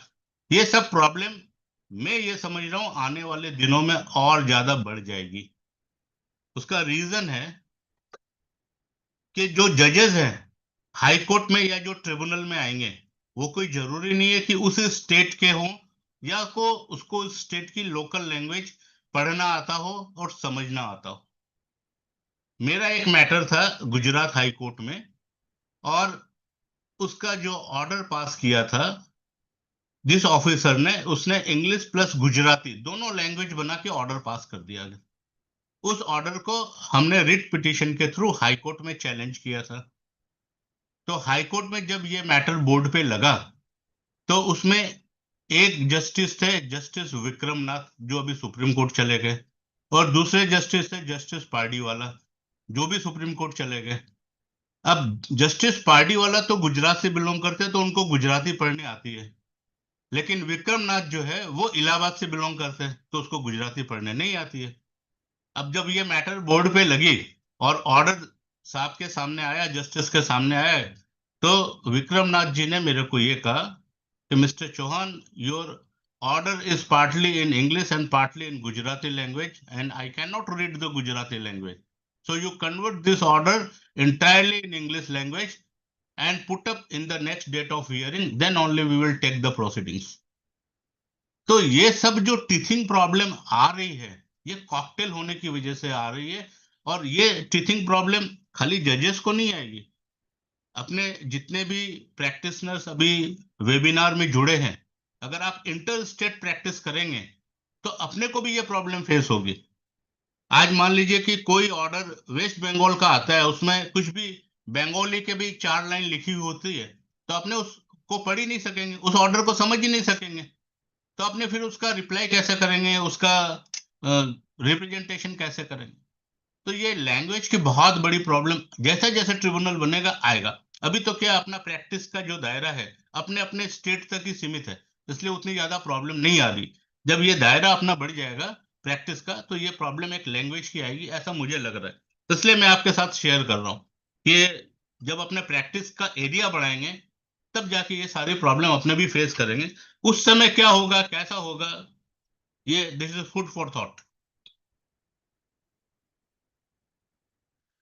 अभी सेंट्रल जीएसटी में क्या था, before the implementation of the GST, कि इनके कमिश्नर्स काफी होते थे, सारा कामकाज इंग्लिश में होता था, और एक स्टेट से दूसरे स्टेट में भी कभी अपील जाती थी तो वो सारा इंग्लिश में ही जाती थी। फॉर एग्जांपल, अगर गुजरात स्टेट का कोई अपील बॉम्बे में अपीलेट अथॉरिटी बैठती है या सेटलमेंट कमीशन बैठता है, तो उसका सारा ड्राफ्टिंग होके इंग्लिश में ही सेटलमेंट कमीशन के पास जाता था। तो उसमें भले स्टेट चेंज हो जाए, लैंग्वेज की कभी कोई प्रॉब्लम नहीं आती है। लेकिन जब ये जीएसटी में अपने हायर अथॉरिटी के पास जाएंगे और अगर कोई दूसरे स्टेट में अपना मैटर अपील में जा रहा है, तो ये लैंग्वेज की बहुत बड़ी प्रॉब्लम आएगी, ऐसा मुझे लग रहा है। और वो आने वाले दिनों में उसको कैसे इस मैकेनिज्म को डेवलप करेंगे और ठीक करेंगे, द टाइम विल टेल। और सबसे ज्यादा ये प्रॉब्लम अपने क्यों फेस कर रहे हैं एक स्टेट दूसरे स्टेट लैंग्वेज की, that is due to appeals under section 129, जहां व्हीकल्स मूव हो रहे हैं एक स्टेट से दूसरे स्टेट में, और वो व्हीकल्स को दूसरे स्टेट में इंटरसेप्ट किया जाता है और वहां उसका वो केस बुक होता है, तो जिस स्टेट में व्हीकल को इंटरसेप्ट किया गया और उसका केस बुक किया गया, उस स्टेट में उसकी अपील फाइल करने की रहती है।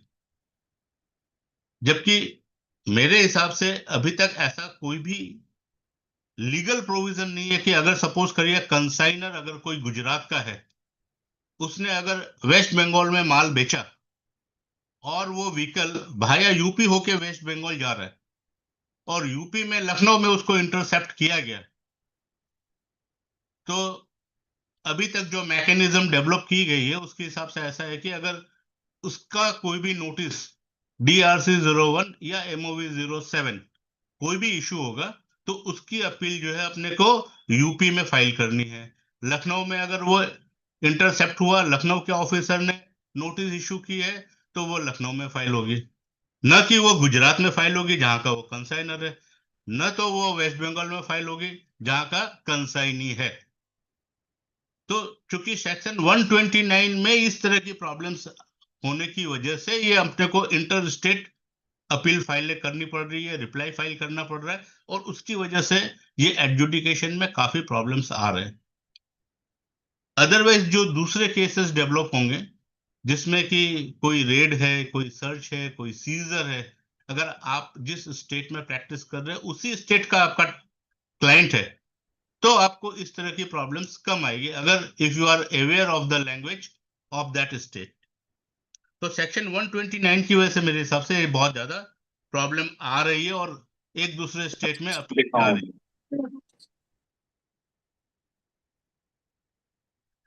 मेरे हिसाब से तो ऐसा कोई भी प्रोविजन नहीं है कि ये लोग जिस स्टेट का कंसाइनर है या जिस स्टेट की कंसाइनर है जहां माल जा रहा है उस स्टेट में वो उस केस को ट्रांसफर नहीं कर सकते। अगर आज मान लीजिए कि जो मैंने एग्जांपल लिया उसमें यूपी में लखनऊ में व्हीकल को इंटरसेप्ट किया गया, तो ऐसा मैकेनिज्म होना चाहिए लॉ के अंदर, या ऐसा मैकेनिज्म लॉ के अंदर नहीं है कि आप उस केस को कंसाइनर या कंसाइनी के जुरिडिक्शन में whosoever comes to claim the goods to release the goods, आप उस स्टेट को ट्रांसफर नहीं कर सकते। अगर वो केस उस स्टेट को ट्रांसफर हो जाए for the purpose of adjudication, तो ये कॉम्प्लिकेशंस काफी खत्म हो जाएगी।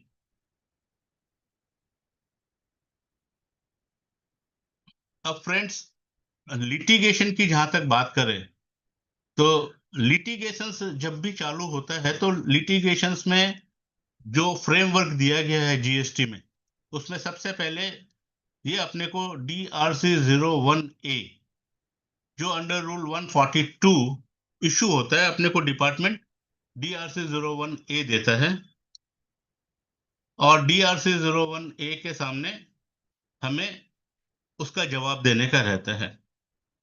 यानी कि लिटिगेशन का बर्थ होता है वो आपके DRC 01A आने से वो बर्थ हो गया।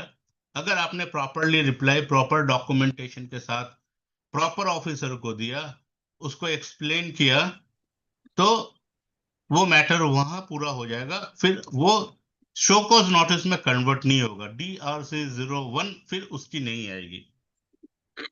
लेकिन DRC 01A जो है, जिसको अपने पॉपुलरली ये भी कहते हैं pre consultation before the issue of the show cause notice, show cause notice issue करने के पहले का कंसल्टेशन। रूल 142 सब रूल 1A में जो पहले प्रोविजन था, पहले प्रोविजन मतलब कि 15/10/2020 के पहले ऐसा प्रोविजन था कि आप कोई भी शोकॉज नोटिस इशू करेंगे, DRC 01 इशू करेंगे, उसके पहले मैंडेटरीली आपको DRC 01A pre consultation of the show cause notice issue करना है। और ये सेल वर्ड था पहले, उसको उन्होंने रिप्लेस करके मे करके ऑप्शन कर दिया। Now it is the option to the proper officer कि वो कोई भी show cause notice DRC 01 issue करे, उसके पहले वो आपसे DRC 01A इशू करके भी डॉक्यूमेंट मंगा सकता है, and if he is satisfied he can settle your case, he can he will not issue the show cause notice. तो ये pre consultancy before the issue of the show cause notice is now optional to the proper officer, लेकिन ये 15/10/2020 के पहले optional नहीं था। इसका मतलब ये है कि अगर कोई भी शो कॉज नोटिस जो 15/10/2020 के पहले इशू हुई है और जिसमें भी DRC 01A का कोई भी डॉक्यूमेंट आपको इशू नहीं किया गया है, यानी कि शो कॉज नोटिस इशू करने के पहले प्री नोटिस कंसल्टेशन नहीं दिया गया है, वो इंटायर प्रोसीडिंग्स ही इनवैलिड है, क्योंकि उस समय प्रोविजन था लॉ में कि आपको pre consultation of the issue of the show cause notice देना ही है। और ये प्रोविजन कोई नया नहीं है, जो एक्चुअली मैं ये कहूंगा कि जो GST एक्ट है ना, it is a cocktail of central excise act, service tax act and VAT act. बहुत सारे ऐसे प्रोविजंस है जो इस एक्ट में से उठाए और as it is GST act में उन्होंने रख दिए, तो ये तीनों एक्ट का कॉकटेल बना दिया। तो ये प्री कंसल्टेंसी के जो प्रोविजन है वो सेंट्रल एक्साइज एक्ट में भी थे, और ये इस तरह के लिटिगेशन सेंट्रल एक्साइज एक्ट में भी चले थे कि अगर उसमें ऐसा था, एक सर्कुलर था बोर्ड का, CBIC का दिल्ली से, कि अगर 50 लाख से ज्यादा का अगर कोई डिमांड आपको हम इशू करते हैं, तो before the issue of the show cause notice where the demand is more than 50 lakhs, you have to give me the opportunity of the pre-consultation to issue of the show cause notice so that I can give you the proper document and explain my case. And if you are satisfied, it means the officer is satisfied, he will not issue the show cause notice. This was the purpose. ये purpose था board का कि उन्होंने board circular issue किया था for the pre-consultation of the before issue of the show cause notice. लेकिन बहुत सारे केस में जिसमें कि 50 लाख से ऊपर की डिमांड थी और प्री कंसल्टेशन की अपॉर्चुनिटी नहीं दी गई, उस केस में ऑर्डर पास हो गया, पार्टी अपील में भी गई, अपील में भी उसके अगेंस्ट में ऑर्डर आ गया फर्स्ट अपील में, लेकिन वो ट्रिब्यूनल में नहीं जाके ऑर्डर इन अपील, जो फर्स्ट अपील का ऑर्डर है, उसको हाई कोर्ट में चैलेंज कर दिया कि भाई ये ऑर्डर जो है वो वायलेशन ऑफ द सर्कुलर है CBIC के, क्योंकि इसमें 50 लाख से ज्यादा की डिमांड है और pre consultation of the show cause notice नहीं दिया गया है।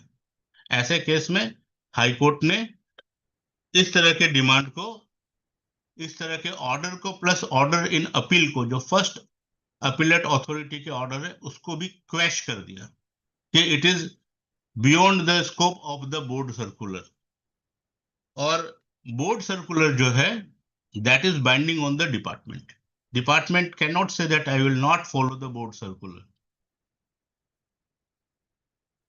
और सिर्फ सेंट्रल एक्साइज डिपार्टमेंट की बात नहीं कर रहा हूं, अपने GST रिजिम में भी एक रिसेंट जजमेंट है गुजरात हाई कोर्ट का, उसमें भी प्री कंसल्टेंसी नहीं दिया गया था before the issue of the show cause notice, जहां की मैंडेटरी था।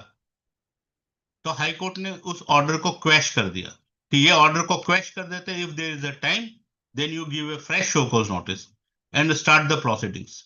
लेकिन जो प्रोसीडिंग्स अभी तक हुई है that is without authority of law.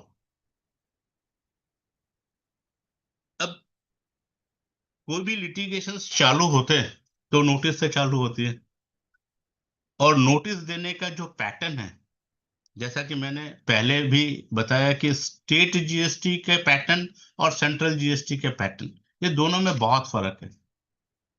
State GST के पैटर्न का मेरे को बहुत ज्यादा अनुभव नहीं है, लेकिन सेंट्रल GST का जो पैटर्न है उसमें वो लोग बहुत डिटेल में शो कॉज नोटिस देते हैं, और show cause notice generally topic to topic देते हैं। अगर किसी एक शो कॉज नोटिस में 3 इशू अलग अलग टाइप के इन्वॉल्व है, तो सेंट्रल GST की प्रैक्टिस ऐसी है कि वो 3 अलग अलग शो कॉज नोटिस देंगे। आपका एक ही शो कॉज नोटिस में तीनों इश्यूज को क्लब नहीं करेंगे।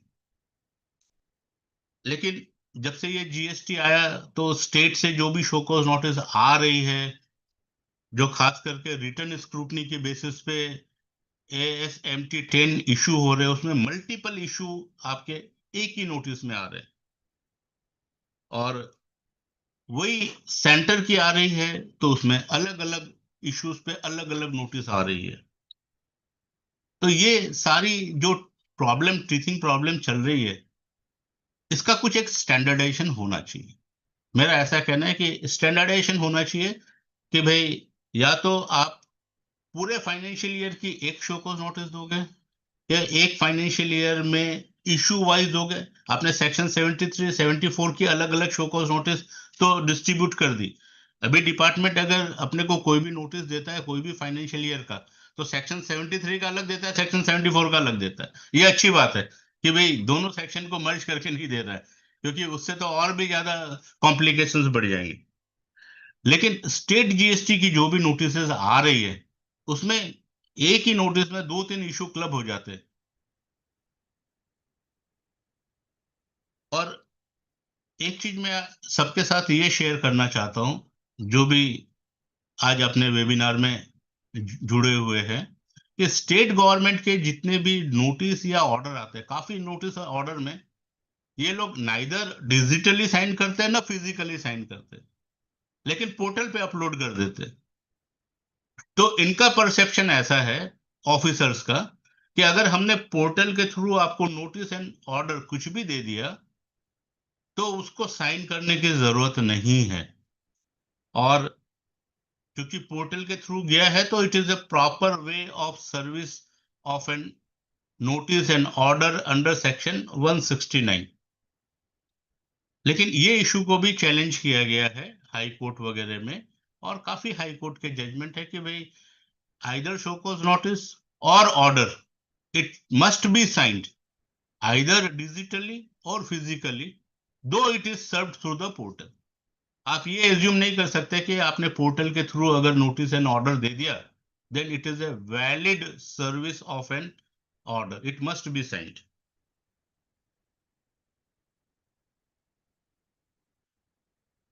काफी शो कॉज नोटिस ऐसी आ रही है स्टेट से, पर्टिकुलरली स्टेट से मैं बोलूंगा, जिसमें कि एलिगेशन बहुत ज्यादा क्लियर नहीं होते, बहुत वेग एलिगेशन होते हैं। ये नहीं पता चलता कि वो शो कॉज नोटिस में पर्टिकुलरली एलिगेशन क्या लगाना चाह रहा है। तो जब एलिगेशंस वेग आएंगे तो उसका रिप्लाई हम कैसे दे सकते हैं, क्योंकि जब तक हम एलिगेशन प्रॉपरली नहीं समझेंगे तो हम रिप्लाई प्रॉपर नहीं दे सकते। इसलिए ऐसी कोई भी शो कॉज नोटिस है जिसमें कि एलिगेशंस बहुत वेग है, तो अपने को उसके रिप्लाई के लिए सबसे पहले यह लिखना चाहिए कि भाई आपका एलिगेशंस जो हम समझ रहे from this show cause notice, वो ये भी हो सकता है, वो ये भी हो सकता है, वो ये भी हो सकता है।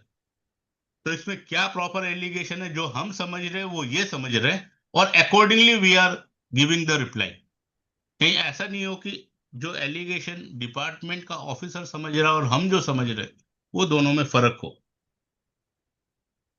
बहुत सारे शो कॉज नोटिस में तो ये लोग सेक्शन भी प्रॉपरली कोट नहीं करते। अगर सेक्शन कोट कर दिया तो सब सेक्शन कोट नहीं किया, क्योंकि सपोज करिए कि आपके ऊपर पेनल्टी लगाना चाह रहे, सेक्शन 122 की पेनल्टी लगाना चाह रहे, सेक्शन 122(1) के क्लॉज में 24 क्लॉज है, उसमें कौन से क्लॉज में पेनल्टी लगा रही है वो भी इन्वोक करना जरूरी है। क्योंकि सुप्रीम कोर्ट ने अमृत फूड के केस में ऐसा कहा है कि आपका एलिगेशन बहुत स्पेसिफिक होना चाहिए शो कॉज नोटिस में। अगर किसी सेक्शन का सब क्लॉज है तो उसके कौन से सब क्लॉज के अंदर आपको पेनल्टी लगाना, आप ये बताओ। अगर आपको 122 के अंदर पेनल्टी लगानी है सेक्शन में, तो आपको यह बताना पड़ेगा कि उसके कौन से सब क्लॉज में आप मेरे को पेनल्टी लगाना चाहते, तो मैं उसका प्रॉपर डिफेंस रिप्लाई दे पाऊंगा। अदरवाइज मेरे को तो उसका 1 नंबर से लेके 22 नंबर तक के सारे सब क्लॉज को डिफेंड करने के लिए रिप्लाई में लिखना पड़ेगा कि मेरे को ये नहीं लगता, मुझे ये क्लब नहीं लगता, ये नहीं लगता। तो इस तरह की वेग शो कॉज नोटिस जो है वो अगर हम डायरेक्ट हाई कोर्ट में चैलेंज करें तो शो कॉज नोटिस क्वैश हो सकती है। सर इसी में एक क्वेरी है सर। हाँ जी सर एक पहले 61 का नोटिस आता है डिपार्टमेंट से, तो उस नोटिस में उन्होंने जो क्वेरीज की उसका रिप्लाई दे दिया, उसके बाद डिपार्टमेंट ने उस रिप्लाई को एक्सेप्ट नहीं किया, 74 का नोटिस देते हैं, और उस नोटिस में उन्होंने 21-22 की क्वेरी ना करके 20-21 की क्वेरी की है बाय मिस्टेक। मतलब लिखने में मिस्टेक होगी। क्वेरी तो हाँ जी। 21 नहीं, 22 की है, क्वेरी सारी जो उसमें लिखी है उन्होंने वो 2021 से रिलेटेड है। सारा डाटा ही हाँ 2021 से रिलेटेड था। तो हाँ हमने उसमें रिप्लाई दिया कि हमारा रिप्लाई आपने कंसीडर नहीं किया, और उसके बाद जो आप ये नोटिस दे रहे हो इसमें हाँ। कोई भी हमारा 21-22 से रिलेटेड नहीं है, तो इसलिए हम्म नोटिस गलत है। तो अब हम्म अधिकारी का कहना ये है कि मैं इसमें 161 करके दोबारा नोटिस दूंगा, जबकि हम्म अब 73 का नोटिस वो दे नहीं सकते नया। तो क्या तो ऐसा कर सकते हैं अधिकारी? 161 सबसे पहले तो कब इन्वॉक होता है? If there is a prima facie mistake, है ना। 161 तो रेक्टिफिकेशन है, जी rectification of error on the face of the record. तो अगर रेक्टिफिकेशन तो प्राइमा फेसिया जो मैं आपसे समझ रहा हूँ, रेक्टिफिकेशन वो 161 में इसलिए कर सकता है कि उसने साल लिखने में गलत कर दिया नोटिस में। नहीं सर, साल नहीं, डाटा ही पूरा का पूरा 2021 का है, जबकि हमारा 21-22 का डाटा अलग है। हाँ उसका हमने पहले रिप्लाई दिया हुआ है, ओके 2021 का वो हमारा एक्सेप्ट हो गया था। हाँ। तो अब अभी वो आपको रेक्टिफाई करता है, और रेक्टिफिकेशन करने के बाद ये 2021 का डाटा हो जाता है। तो जी अपने then this so-called notice will be considered the so-called notice pertaining to the financial year 2021। जी अब फाइनेंशियल ईयर डिसाइड हो गया, 2021 की नोटिस है। अब ये अपने को ये चेक करना है ये 73 की नोटिस है कि 74 का नोटिस है। अगर ये 73 की नोटिस है तो उसका टाइम लिमिट के अंदर दिया गया है कि नहीं। अगर उसका टाइम लिमिट से बाहर दिया गया है, बियॉन्ड द टाइम लिमिट, तो शोकॉज नोटिस वैसे ही विदाउट ज्यूरिडिक्शन हो जाएगी। अपने को शोकॉज नोटिस को खाली यही चैलेंज करना है, it is beyond the time limit, so I am not inclined to give any reply to this show cause notice. It is time barred show cause notice. तो सर 161 रेक्टिफिकेशन ऑफ ऑर्डर है sir, rectification of notice भी हो सकता है sir? नहीं, 161 में काफी कुछ रेक्टिफिकेशन। मैं आपको ऐसा है तो 161 अब पढ़ा देता हूँ, क्योंकि आजकल 161 का यूज काफी बढ़ गया, क्योंकि बहुत जगह मिस्टेक करना। इवन सपोज कोई शो कॉज नोटिस में आपने डिटेल रिप्लाई दिया, इन्होंने जी डिटेल कंसिडर नहीं किया, और एक आध दो पॉइंट कंसिडर किए, दो चार पांच पॉइंट को जो उनके एगेंस्ट में लग रहे हैं उनको छोड़ दिया, तो अपने भी 161 में रेक्टिफिकेशन डाल सकते हैं। तो 161 में क्या है कि अभी काफी इम्प्लीमेंटेशन होना चालू हो गया। अंकित तो जी नोटिस कवर है उसके अंदर, ऑर्डर के साथ साथ नोटिस भी है, सब एनी डॉक्यूमेंट भी कवर एनी है। डॉक्यूमेंट है वहां सर। ठीक हाँ, ठीक ठीक ठीक। Apparent on the face of the record, अगर आपके कोई भी कोई लेटर आया उसमें भी कोई मिस्टेक है, इन सच अदर डॉक्यूमेंट में रेक्टिफाई। तो इसमें नोटिस, सर्टिफिकेट और any other document, everything is covered. Thank you sir. इसके साथ ही सर एक और क्वेरी है सर, छोटी सी। हाँ एक क्लाइंट के यहाँ पे सर्वे होता है, सर्वे के टाइम पे उन्होंने एक अमाउंट जमा करा ली। जी जमा कराने के बाद में 3 या 4 महीने बाद एक नोटिस आता है सेक्टर ऑफिसर से 74 के अगेंस्ट। वो उसमें टैक्स की, इंटरेस्ट और पेनल्टी की डिमांड करते हैं। हम उसमें अपना रिप्लाई बनाते हैं कि हमारा इतना टैक्स जमा हो चुका है, और उसमें जिस तारीख को जमा हो चुका था उस तारीख तक का इंटरेस्ट जमा है। तो क्या हमें पेनल्टी जमा करनी पड़ेगी तब भी, क्योंकि हमने नोटिस से पहले ही उस अमाउंट को जमा कर दिया है? तो आप फिर से एक बार रिपीट करिए। सर SIB हुई इन्वेस्टिगेशन के समय ऐसा? आपने टैक्स, हाँ इन्वेस्टिगेशन जी के समय टैक्स जमा जी कर जी, दिया, ओके हमने टैक्स ठीक है। जमा कर दिया, इंटरेस्ट जमा कर दिया। हाँ उसके बाद में 74 का नोटिस सेक्टर ऑफिसर देता है 6 महीने बाद। ओके 74 के नोटिस में अधिकारी टैक्स, इंटरेस्ट, पेनल्टी तीनों की डिमांड करता है, जिसमें हमने रिप्लाई दिया कि हमने टैक्स और इंटरेस्ट ऑलरेडी जमा है हमारा। हम्म। तो उसमें अधिकारी का कहना है कि मैंने 74 का नोटिस दिया है तो आपको 15% पेनल्टी जमा करनी पड़ेगी।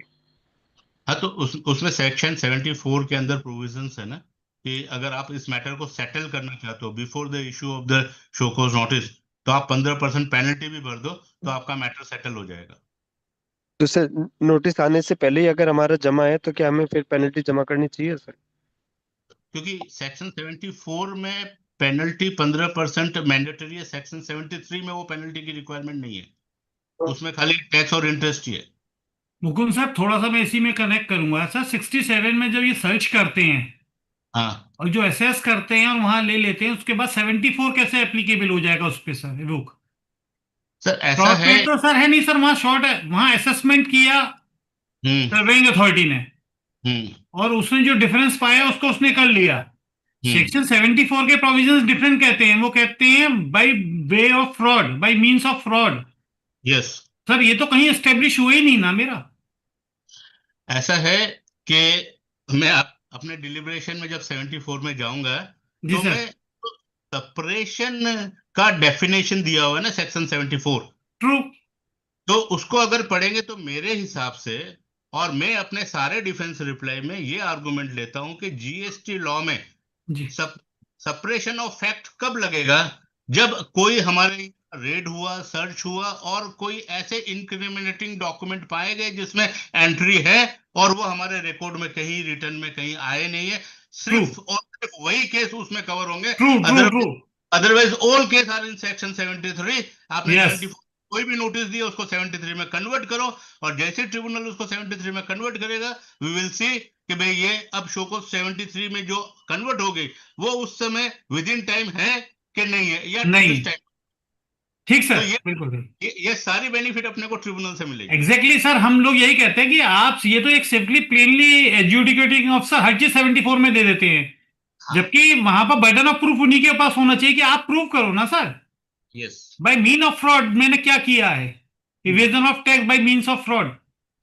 तो इसका सबसे बेस्ट तरीका ये कि अपने जब डिफेंस रिप्लाई देते हैं तब उसमें एक पॉइंट ये भी होना चाहिए कि सेक्शन 74 की ये जो नोटिस है वो गलत है, क्योंकि there is no separation, there is no allegation of separation itself in the show cause notice, then how you can invoke the section 74, and it is wrongly and erroneously invoked. Section 73 की notice बन जाएगी तो फिर आप section 73 के हिसाब से लड़िए, और ये बाद में कन्वर्ट हो जाती है। ऐसे बहुत सारे केस अपने को आने वाले समय में मिलेगा। अभी रिसेंटली हाई कोर्ट ने एक मैटर को रिमांड बैक करके भेजा है एडजुडिकेटिंग अथॉरिटी को कि आपने सेक्शन 74 इसमें कैसे इन्वोक किया, क्यों नहीं इसमें सेक्शन 73 इन्वोक होना चाहिए, you explain in your subsequent order, और रिमांड कर दिया। तो इस तरह के इश्यूज अब आएंगे आगे में। सर इसी और से आप related थोड़ा सा पूछ लूं यदि आप डिस्टर्ब ना हो रहे हो सर। बोलिए। नॉर्मली सर क्या होता है कि ये आजकल जो नोटिस 74 में दे रहे हैं कि परचेजर से जो मैंने परचेज की उसने रिटर्न फाइल किया है, उसके अर्लियर में किसी का कोई फेक पाया जाता है, डीलर, कोई डीलर कहते हैं ये एग्जिस्टेंट नहीं करता या आईटीसी फेक है, तो क्या उस कंडीशन में हमारे ऊपर एप्लीकेबल हो जाएगा फ्रॉड? हाँ, अब उस टॉपिक में मैंने एक एग्जांपल में यही इस तरह की एक शोकॉज नोटिस ली है, क्योंकि ये जो आपने इशू अभी छेड़ा है ना, it is a burning issue all over the country, हर जगह ये बर्निंग इशू है। तो मैं उस पे आऊंगा, उस एक एग्जांपल को लेकर तो अपने डिटेल में उसको डिस्कशन करेंगे। ठीक, थैंक यू सर। अभी एक इश्यूज ये चल रहे हैं कि क्या हर फाइनेंशियल ईयर की एक नोटिस 74 की आएगी या एक ही फाइनेंशियल ईयर में मल्टीपल आएगी। कोई स्टेट वाले तो ये बोलते हैं कि नहीं हम तो एक फाइनेंशियल ईयर में 74 की 3 नोटिस भी दे सकते हैं, कोई स्टेट वाले बोलते हैं नहीं एक फाइनेंशियल ईयर की एक आएगी। तो ये सारी प्रॉब्लम जो है अभी चल रही है, वो सारा कहीं भी अभी as per the law settle नहीं हुआ है, वो आने वाले टाइम में सेटल्ड होगा। अब आपने जब शोकॉज नोटिस आ जाती है तो रिप्लाई में भी हम बहुत बार क्या है कि मिस्टेक कर देते हैं, जबकि रिप्लाई के पहले हमको ये देखना चाहिए शोकॉज नोटिस में एलिगेशन क्या है, और हमको रिप्लाई जो है उस एलिगेशन को फोकस करते हुए देना चाहिए, न कि उसका एलिगेशन कुछ है और हम रिप्लाई कुछ और दे रहे हैं और एडिशनल डॉक्यूमेंट उस ऑफिसर को प्रोवाइड कर दे रहे हैं ताकि वो हमारे डॉक्यूमेंट से अपने ऑर्डर में कुछ नया ही चीज लिख के दे दे। तो अपने को ये ध्यान रखना है, रिप्लाई के साथ सपोर्टिंग डॉक्यूमेंट भी देने हैं, और कोई अपने जजमेंट जो अपने फेवर के हैं वो भी अपने को रिप्लाई के साथ देने। रिप्लाई अपने को कॉमन पोर्टल पे अपलोड करना मैंडेटरी है। बहुत बार क्या है कि हमने कॉमन पोर्टल पे अपलोड नहीं करते, या सेकंड रिप्लाई थर्ड रिप्लाई को भी कॉमन पोर्टल पे अपलोड नहीं करते, या तो उसको फिजिकली दे देते या मेल पे भेज देते हैं। लेकिन मेरा सजेशन ये है कि आप हर डॉक्यूमेंट जो अपने एडजुडिकेशन प्रोसेस में जो भी शोकॉज नोटिस के रिप्लाई में देना चाहते हैं आप पोर्टल के थ्रू ही कम्युनिकेट करिए ताकि वो पोर्टल पे रहे। सब्सिक्वेंट प्रोसीडिंग्स में हायर अथॉरिटी कभी ये चैलेंज करती है या इनका कभी कोई फाइल खो जाता है या इसने कोई आपके कोरेस्पोंडेंस को अपने ऑर्डर में नहीं लिया, सपोज करिए आपने हियरिंग के समय कोई डॉक्यूमेंट दिया और इन्होंने अपने ऑर्डर में उस डॉक्यूमेंट को पार्ट नहीं बनाया, तो अगर वो पोर्टल के थ्रू गया रहेगा तो आप चैलेंज कर सकते हो बिफोर द ट्रिब्यूनल कि हमारे ये सबमिशन को इन्होंने कंसीडर नहीं किया अपने डिफेंस रिप्लाई में। तो अपने को पोर्टल के थ्रू ऑलवेज कम्युनिकेशन करना है। अब जैसा मैं आपको बता रहा था कि बहुत बार शो कॉज नोटिस बहुत वेग रहती है। अभी ये नहीं पता चलता है कि जो अभी बर्निंग इश्यूज चल रहे हैं पूरी कंट्री में, वो चल रहा है सेक्शन 16(2)(b) और 16(2)(c) का, कि ये शो कॉज नोटिस में 16(2)(b) इन्वॉक है या 16(2)(c) इन्वॉक है। क्योंकि 16(2)(b) क्या बोलता है कि आपके पास इनवॉइस आया, गुड्स नहीं आया, और it is a circular trading. और 16(2)(c) क्या बोलता है कि भाई आपके पास जो सप्लायर ने आपको गुड्स दिया है उसने सर्विस टैक्स, उसने जीएसटी नहीं भरा है, तो आपको क्रेडिट नहीं मिलेगी।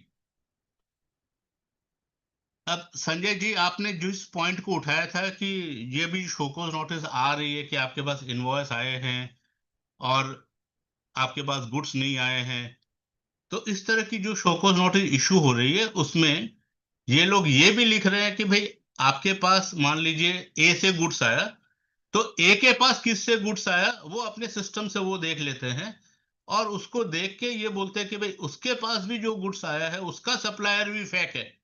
भाई आपका सप्लायर तो नॉन एग्जिस्टेंस में है, तो आपकी क्रेडिट हम डिसअलाउ कर रहे हैं, लेकिन उसका सप्लायर जो है वो भी एग्जिस्टेंस में नहीं है, ऐसा उनके सिस्टम से पता चलता है, अपने सिस्टम से तो बट ऐसी साहब नहीं, हमारा तो एग्जिस्टेंस में है, हमारा अच्छा, एग्जिस्टेंस जेन्युइन है, उसने ओके उससे भी 2 चैनल पहले ही कोई नहीं पाया गया, ओके। तो तो वो कहते हैं इनवर्ड 0 है उनका, तो उससे हमारा क्या फर्क है सर, हमारा तो टैक्स पे है। हाँ, तो ऐसे केस में सुप्रीम कोर्ट का एक डाइची का केस है। डाइची के केस में सुप्रीम कोर्ट ने यह कहा है सेंट्रल एक्साइज में भी सैंडविच क्रेडिट मिलती थी आपको परचेस के सामने इनपुट के ऊपर, और उस सैंडविच क्रेडिट को हम आउटपुट सप्लाई के सामने एडजस्ट करते थे। तो सिमिलर इशू सेंट्रल एक्साइज में आया था। देखिए सेंट्रल एक्साइज के जितने भी केसेस है ना, वो सारे इक्वली जीएसटी में वैलिड है, अपने उसका जीएसटी में ले सकते हैं। तो ये मैटर चला, सुप्रीम कोर्ट तक गया। सुप्रीम कोर्ट ने ये बोला कि credit of sandwich on the duty paid on inputs is like a water in a bucket. अगर एक बाल्टी में आप 10 गिलास पानी डाल देंगे और फिर बोलेंगे कि भाई चलो 10 सप्लायर में आपका जो पहला सप्लायर है ना उसकी क्रेडिट गलत थी, तो उसने जो आपको इनवॉइस दिया है वो गलत क्रेडिट दिया आपको, तो मेरे पास 10 सप्लायर से ₹1,00,000 की क्रेडिट आई, सबसे 10-10 हजार की आई, तो ₹1,00,000 में 10,000 की क्रेडिट मेरी गलत है। अब मैंने सब्सिक्वेंटली जिस किसी को भी बेचा है या मेरे पास जो क्रेडिट आके जमा हो गई 1,00,000 की, तो आप 1,00,000 की पूरी क्रेडिट को डिनाई नहीं कर सकते पहली बात, क्योंकि मेरा सब्सिक्वेंट सप्लाई जो है वो तो मैंने 90,000 जो मेरे पास लीगल क्रेडिट है उसमें से पास ऑन किया है, या 10,000 जो इलीगल या जो क्रेडिट इज अंडर डिस्प्यूट है मैं ये कहूंगा उससे पास ऑन किया। You can not correlate that credit. तो सुप्रीम कोर्ट ने बोला है there is no correlation of taking credit and pass on the credit.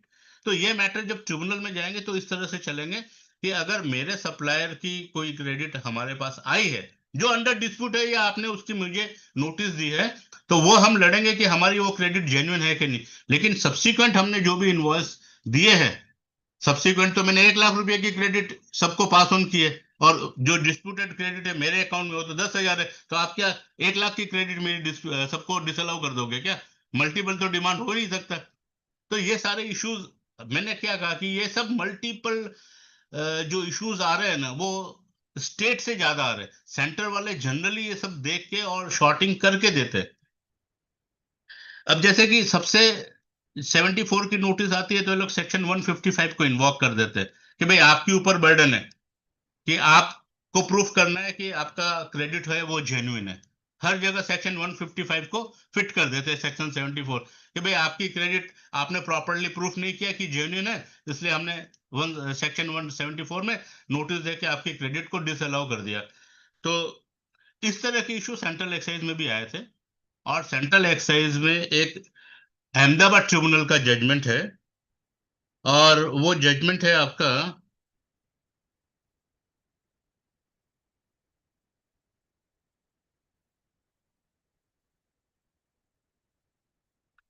Vikram knitting के केस में एक जजमेंट है। विक्रम निटिंग के केस में अहमदाबाद ट्रिब्यूनल ने यह कहा है कि अगर आपके पास किसी भी पार्टी का इनवॉइस आता है और आपने उसको बैंकिंग चैनल से उसी पार्टी को पेमेंट किया है, तो you have discharge your honours. Section 155 का जो अभी प्रोविजन है, वो provision central excise act rule 7 सब रूल 2 में सेम प्रोविजन था कि जो आदमी क्रेडिट लेता है उसके ऊपर ऑनर्स है to prove the genuineness of the credit. तो ट्रिब्यूनल ने ये बोला कि एक बिजनेसमैन चेक से ही पेमेंट करता है, जिस पार्टी का इनवॉइस आया उसी को पेमेंट किया, इससे ज्यादा वो और कुछ नहीं चेक कर सकता। वो उसके बैकग्राउंड के पीछे में जाके चेक नहीं कर सकता कि उसके पास किससे माल आया, उसकी क्रेडिट जेन्युइन है कि उसकी क्रेडिट जेन्युइन नहीं है। तो मेरा जो ऑनर्स है to prove the bonafideness of availing the credit, ये प्रूव हो जाता है जैसे ही मैं बैंकिंग चैनल से पेमेंट करता हूं। तो ये जो जजमेंट है, ये अपने को सेक्शन 155 का जो एलिगेशन सेक्शन 74 की नोटिस में लगता है, उसको ओवरकम करने में काम में आएगा।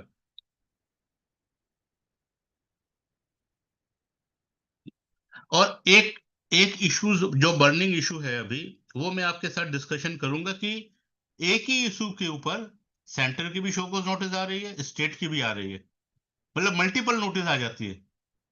फॉर एग्जाम्पल सपोज कर लीजिए कि मेरा एडमिनिस्ट्रेटिव कंट्रोल स्टेट के पास है और नोटिस मेरे पास सेंटर से आ गई कि भाई फलाना फलाना पार्टी का जो इनवॉइस है वो क्रेडिट आपको नहीं मिलेगी क्योंकि वो फलाना party during the search existence में नहीं है। तो क्या मेरा एडमिनिस्ट्रेटिव कंट्रोल स्टेट में है तो सेंटर नोटिस दे सकता है या वाइस वर्सा? ये इशू के ऊपर बहुत ज्यादा डिस्कशन बहुत सारे हाई कोर्ट में नहीं हुआ है, लेकिन मद्रास हाई कोर्ट में ये इश्यूज बहुत चला है। मल्टीपल रिट पिटीशन फाइल हुई थी और मद्रास हाई कोर्ट ने बंचेस ऑफ रिट पिटीशन के डिसीजन में 3 बार के अभी तक के ऑर्डर में ये कहा है कि सेक्शन 6 ऑफ द सीजीएसटी और स्टेट जीएसटी एक्ट जो है वो एक दूसरे ऑफिसर को पावर देता है एक्ट करने के लिए,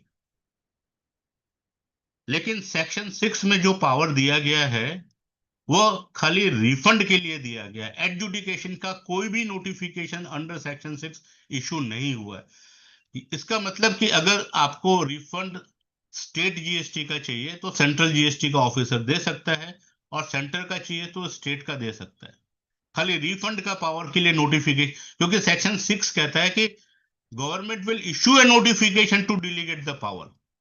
एडजुडिकेशन का कोई भी नोटिफिकेशन इशू नहीं हुआ है, तो ऐसे केस में मद्रास हाई कोर्ट ने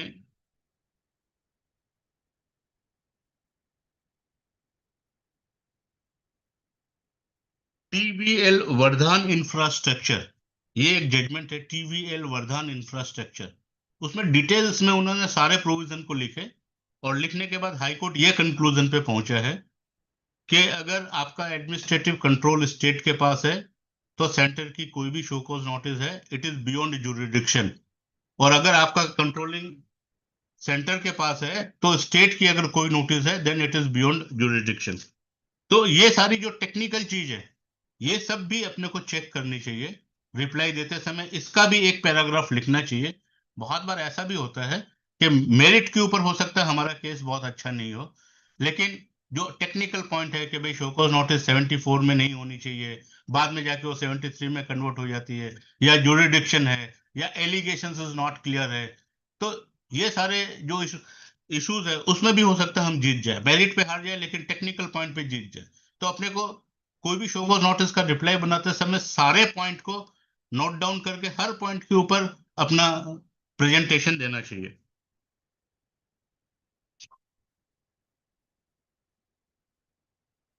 जैसे मैं आपको बता रहा था कि बहुत सारे नोटिस में काफी वैग एलिगेशंस रहते हैं, 16(2)B और 16(2)C के एलिगेशंस मर्ज रहते हैं, क्योंकि ये लोग ऐसा भी एलिगेशन लगाते हैं कि भाई आपका जो सप्लायर है वो एग्जिस्टेंस में नहीं है। उसी शोकॉज नोटिस में ऐसा एलिगेशन भी लगाते हैं कि भाई हमने उसका GSTR 2A पोर्टल में देखा तो उसका सप्लायर भी एग्जिस्टेंस में नहीं है।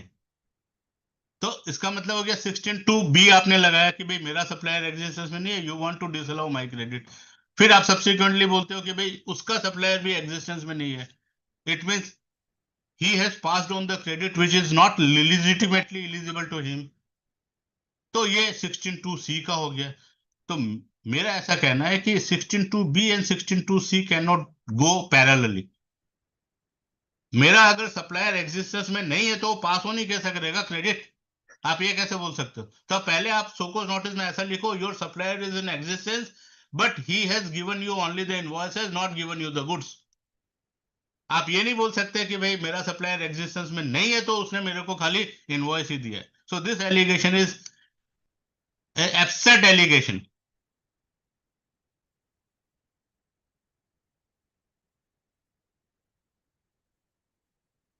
तो सर ये ऑर्डर आने के बाद अपने जब फर्स्ट अपील में जाते हैं तो सबसे पहली प्रॉब्लम ऑर्डर में भी हम भी ये फेस कर रहे हैं बहुत बार, जैसे कि आपने बताया कि इन्वेस्टिगेशन के समय हम कुछ डिपॉजिट कर देते हैं, फिर स्टेट गवर्नमेंट के जो ऑर्डर आते हैं ना उसमें बहुत बार जो हमने प्री डिपॉजिट किया उस अमाउंट को वो लोग टैक्स अमाउंट से लेस करके ऑर्डर में लिख देते। फॉर एग्जांपल के मेरे यहाँ सर्च हुई, मेरे क्लाइंट के यहाँ मैंने 1 लाख रुपया प्री डिपॉजिट भर दिया। अब टेक्निकली क्या प्रॉब्लम आ रही है, जैसे आज सर्च हुआ तो टैक्स पेयर को इतना आइडिया रहता है नहीं, वो उसका अकाउंटेंट DRC 03 बना देता है। उसने सपोज करिए एक्स अमाउंट भर दिया और फाइनेंशियल ईयर अभी डाल दिया उसने कि भाई 25-26 और DRC 03 लेके ऑफिसर चला गया। 2 साल के बाद जब नोटिस आती है तो वो नोटिस होती है आपकी 21-22 की। तो एक तो टेक्निकल प्रॉब्लम ये आ रही है कि DRC 03 जो मैंने 25-26 में 21-22 के साल का किसी भी क्रेडिट के सामने अंडर प्रोटेस्ट भरा, वो डिपार्टमेंट एक्सेप्ट नहीं करता है कि भाई हम इसको प्री डिपॉजिट में नहीं गिनेंगे। या तो बहुत बार ऑफिसर क्या करते हैं कि चलो आपकी लायबिलिटी 10 लाख की बनती है, आपने प्री डिपॉजिट 5 लाख भर दिया है, तो वो ऑर्डर पास करते समय फाइनल ऑर्डर में 5 लाख ही कन्फर्म करता है और इंटरेस्ट और पेनल्टी तो 10 लाख की लगाता है। तो इस तरह के जो ऑर्डर स्टेट GST के आ रहे हैं वो भी गलत आ रहे हैं, क्योंकि अगर आपने ऑर्डर में शोकॉज नोटिस में तो आपने 10 लाख रुपया डिमांड किया, फिर आपने बोला कि चलो 5 लाख आपने भर दिया, तो ऑर्डर में आपने 5 लाख डिमांड किया, तो एक्चुअली में आपका कंफर्म डिमांड 5 लाख ही हुआ, आपका कंफर्म डिमांड 10 लाख नहीं हुआ। ऐसे केस में जो proper way of drafting of order है वो ये है कि उसको 10 लाख रुपया कंफर्म करना चाहिए और उसमें से 5 लाख रुपया अप्रोप्रिएट करना चाहिए। इस तरह की वर्डिंग यूज करनी चाहिए, जो कि वर्डिंग स्टेट GST के ऑफिसर ऑर्डर पास करते समय नहीं कर रहे हैं। तो इसमें अपने ये भी चैलेंज कर सकते हैं कि अगर आपने ऑर्डर में 5 लाख रुपया कंफर्म किया, शोकॉज नोटिस में 10 लाख है, लेकिन आप ऑर्डर में पेनल्टी इक्वली लगाते हो तो 10 लाख लगाते हो, तो वो कैसे लगा सकते हो? फिर तो आपको 5 लाख ही लगानी चाहिए। जबकि और इस केस में अपने 5 लाख रुपया जो ज्यादा भर के रखे हैं, जिसको उसने ऑर्डर में कंफर्म नहीं किया, we can legally claim the refund of this amount because this amount has not been confirmed anywhere in the order. तो ये सारे इश्यूज आ रहे हैं जो कि आगे जाकर टेक्निकली हम उसको लड़ेंगे तो हो सकता है हमारे फेवर में भी आए, तब जाके इनको पता चलेगा कि ये ऑर्डर की ड्राफ्टिंग में प्रॉब्लम हो रहा है, लेकिन उससे टैक्स पेयर की प्रॉब्लम बढ़ रही है। हमारे यहाँ एक ऐसा केस आया कि 10 लाख की शोकॉज नोटिस थी, टैक्स पेयर ने 5 लाख रुपया pre deposit at the time of investigation भर दिया था। अब उस ऑफिसर ने क्या किया कि जब ऑर्डर पास किया तो 5 लाख रुपया ही कंफर्म किया। अब अपीलेट अथॉरिटी भी ऐसी है कि उसने ये बोला कि सिर्फ आपका ये जो 5 लाख रुपया था उसका तो उन्होंने ऑर्डर में सेट ऑफ कर दिया, अब ये जो 5 लाख रुपया ऑर्डर में आया उसका 10% और भरो, तब जाके हम उसको अपील को एक्सेप्ट करेंगे। ये जो आपने 5 लाख रुपया इन्वेस्टिगेशन के समय भरा था उसको हम एक्सेप्ट नहीं करेंगे, और फर्स्ट अथॉरिटी ने उस अपील को रिजेक्ट कर दिया। तो इस तरह के ऑर्डर हाईकोर्ट में गए, हाईकोर्ट ने बोला नहीं, इन्वेस्टिगेशन के समय जो भी पैसा भरा गया है that is any amount paid before the show cause notice is a deposit, तो आप उसको डिपॉजिट कंसिडर करो और अकॉर्डिंगली आप उस केस को मेरिट पे करो। तो इस तरह के प्रॉब्लम फर्स्ट अपील में आ रहे हैं। अभी तो ट्रिब्यूनल आएगी तो ट्रिब्यूनल सारे इश्यूज ट्रिब्यूनल में जाएंगे, क्योंकि फर्स्ट अपील की जो स्टेट डिपार्टमेंट की पोजीशन है वो ऑल ओवर इंडिया लगभग सिमिलर टाइप की है। जो उनका ग्रिप है लॉ के ऊपर वो उतना ज्यादा नहीं है जो हम एक्सपेक्ट करते हैं कि एक ऑफिसर के पास होना चाहिए, और उसकी वजह से क्या है कि टैक्स पेयर्स जो है वो सारे परेशान होते हैं। मल्टीपल पैसे उनको डिपॉजिट करने पड़ते हैं, या तो वो उसको रिजेक्ट कर देते हैं। एक बर्निंग इशू और है जो मैं आपके साथ शेयर करना चाहूंगा और डिस्कशन करना चाहूंगा, लिटिगेशन में है। वो ये है कि डेट सेक्शन 107 सब सेक्शन 1 ये कहता है कि आपको अपील 3 महीने में फाइल करनी है, और 1 महीना कंडोनेशन है from the date of the communication of the order. अब बहुत बार ऐसा हो रहा है कि departmental officers show cause notice portal पे अपलोड कर दिया, हियरिंग का लेटर भी पोर्टल पे अपलोड कर दिया, पार्टी को पता ही नहीं है, फाइनली उसने एक्स पार्टी ऑर्डर पास कर दिया अगेंस्ट में, उस ऑर्डर को भी पोर्टल पे अपलोड कर दिया, पार्टी को वो भी नहीं पता। 1 साल के बाद जब बैंक अकाउंट अटैच का लेटर बैंक में गया, तब जाके पार्टी को पता चला कि भाई वो 1 साल पहले तो कोई नोटिस इशू हुई थी, उसका पीएच लेटर इशू हुआ था, उसका ऑर्डर इशू हो गया पोर्टल पे, लेकिन उसको पता चलता है 1 साल के बाद जब बैंक से उसके पास लेटर आता है कि भाई आपका बैंक अकाउंट अटैच करने का लेटर मेरे पास स्टेट डीएससी से आया है। Now the issue for the discussion is that कि डेट ऑफ कम्युनिकेशन क्या गिना जाएगा for the purpose of appeal of this type of order before the first appellate authority. Date of communication is the date after 1 year from the date of the passing of the order, क्योंकि order 1 साल पहले पास हो गया, portal पे upload हो गया, लेकिन अगले को पता तो 1 साल के बाद चला जब उसका बैंक अकाउंट अटैच हुआ। तो बहुत सारे हाईकोर्ट ने ये बोला कि date of communication of the order is the date when it comes to his knowledge कि हमारा कोई ऐसा ऑर्डर पास हुआ है। तो मेरा आपसे यही रिक्वेस्ट है कि this is the correct order of the high courts, the date of the communication and date of the service of the order both are different. High court ने डिस्टिंक्ट किया है।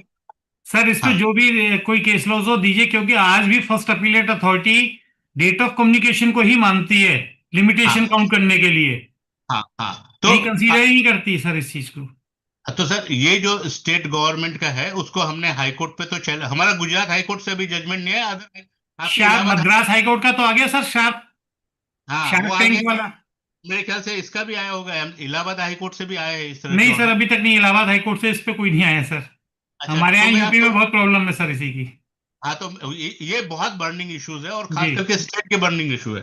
तो उस जजमेंट में हाई कोर्ट ने ये बहुत clear किया है कि सेक्शन 169 में जो प्रोविजन है that provision is for the communication of the order, service of the order, sorry, that is the service of the order. तो सर्विस ऑफ द ऑर्डर के चार्ज बहुत सारे मोड दिए। एक तो मोड है कि आप पोर्टल पे अपलोड करो, एक मोड है कि आप मेल के ऊपर भेजो, और एक मोड है कि भाई आप उसको रजिस्टर्ड पोस्ट से भेजो। तो आपने उसको शोकॉज नोटिस भेजी, आपने उसको पर्सनल हियरिंग का लेटर भेजा, अगला रिस्पॉन्ड नहीं कर रहा है, तो आप मैकेनिकली काम नहीं कर सकते कि भाई आप एज्यूम कर लिया कि अगले को मिल ही गया होगा। You have to apply your mind कि भाई हम जो उस आदमी को, उस टैक्स पेयर को जो बात कहना चाह रहे हैं वो बात उस तक पहुंच नहीं रही है। Then you have to adopt the another mode. क्या आपने उसको रजिस्टर्ड एडी से शोकॉज नोटिस या लेटर ऑफ पीएच भेजा, क्या आपने उसको मेल पे भेजा, आपने कोई alternate mode of service of order भेजा हो, तब आप ये बोल सकते हो कि भाई हमने अल्टरनेट मोड से भी अगले को कम्युनिकेट करने की चेष्टा की, ये डॉक्यूमेंट भेजे, फिर भी उसने रिस्पॉन्ड नहीं किया, तब जाके हमने उनका एक्स पार्टी ऑर्डर पास किया। क्योंकि एक्स पार्टी ऑर्डर पास करने के लिए आपको पता है सेक्शन 75 सबसेक्शन 4 ये बोलता है कि अगर आप कोई भी ऑर्डर पार्टी के अगेंस्ट में पास करोगे तो पर्सनल हियरिंग देना जरूरी है। तो आपने एक फॉर्मेलिटी पूरी कर दी कि चलो हमने पोर्टल पे तो अपलोड कर दिया, सामने वाले को मिला नहीं मिला, और चूंकि सामने वाले को नहीं मिला इसलिए वो रिस्पॉन्ड नहीं कर रहा है, तो ये फॉर्मेलिटी मैकेनिकली पूरी करेंगे। तो it is only the service of the order, it is not the communication of the order. So the date of the communication order for the purpose of section 107 will be considered the date when it actually comes to his knowledge. अब वो actually comes to his knowledge कैसे है, वो आपको अपनी appeal में लिखना पड़ेगा कि जब मेरा बैंक अकाउंट अटैच हुआ और मेरे को बैंक ने लेटर दिया कि मेरे पास जीएसटी से ऐसा लेटर आया है कि भाई आपका कोई ऑर्डर पास हुआ है, तो वो लेटर का जो डेट है वो डेट से हमारा 3 महीना गिना जाएगा। या आपके पास कोई रेंज ऑफिसर से मेल आता है कि भाई आपका ये ऑर्डर 1 साल पास हो गया था, अगर आप पैसा नहीं भरोगे तो हम कोई कोर्सिव एक्शन लेंगे, then date of that communication और date of that mail will be considered the date of the communication of the order. तो ये communication और service of the order under section 169 और 107 का जो है वो आगे जाके क्लियर हो जाएगी बहुत सारे हाई कोर्ट से। और डेट ऑफ कम्युनिकेशन तो date when it comes to your knowledge, ये इसी जाके आगे स्टैब्लिश होगा। लेकिन अभी जो आपकी अपील है फर्स्ट स्टेज से, चूंकि ये अपना वर्कलोड कम करना चाहते हैं तो वो उसको टाइम बाउंड करके एक बार ऑर्डर पास करके रिजेक्ट कर देते हैं, लेकिन हमको ट्रिब्यूनल से जस्टिस मिलेगी इस मैटर के ऊपर में।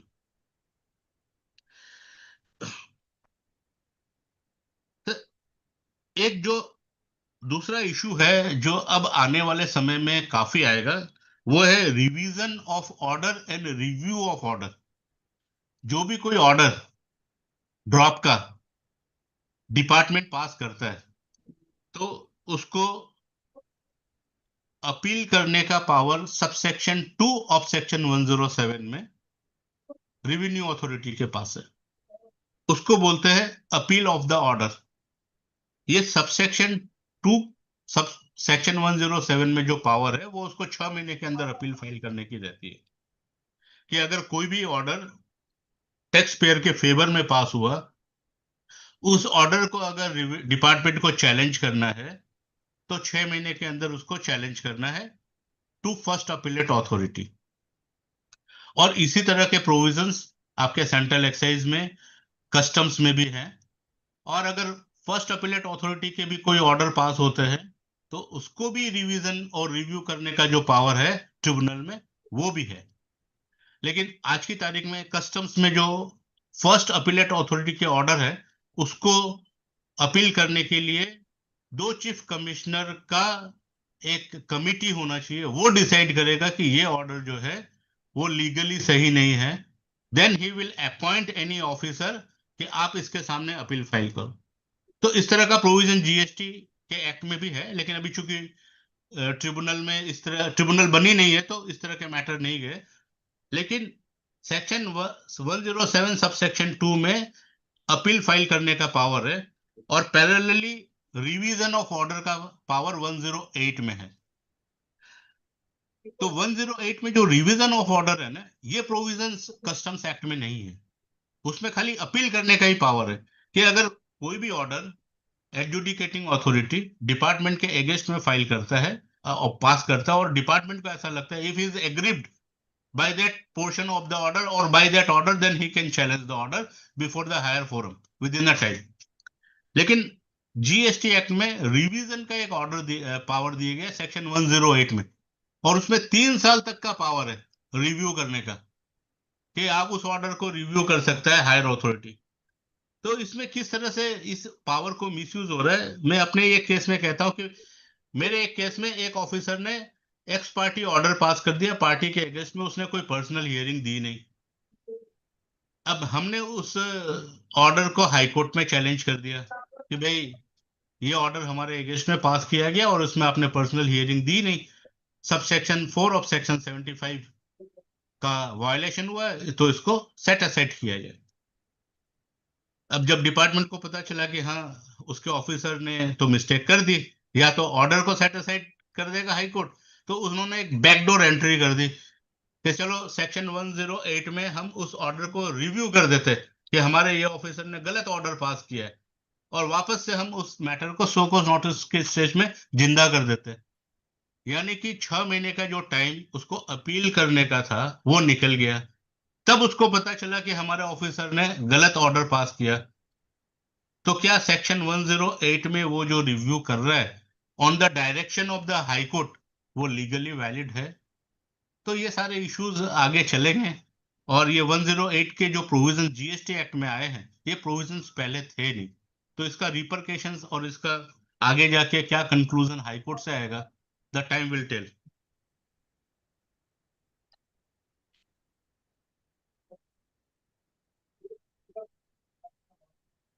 जब अपने अपील फाइल करेंगे 107 में, तो एक तो अपने को टाइम लिमिट का डिस्कशन हो गया कि डेट ऑफ कम्युनिकेशन से जाएगा, और एक 10% डिपॉजिट। अब ये जो डिपॉजिट का इशू आ रहा है उसमें भी बहुत कॉम्प्लिकेशंस आ रहे हैं।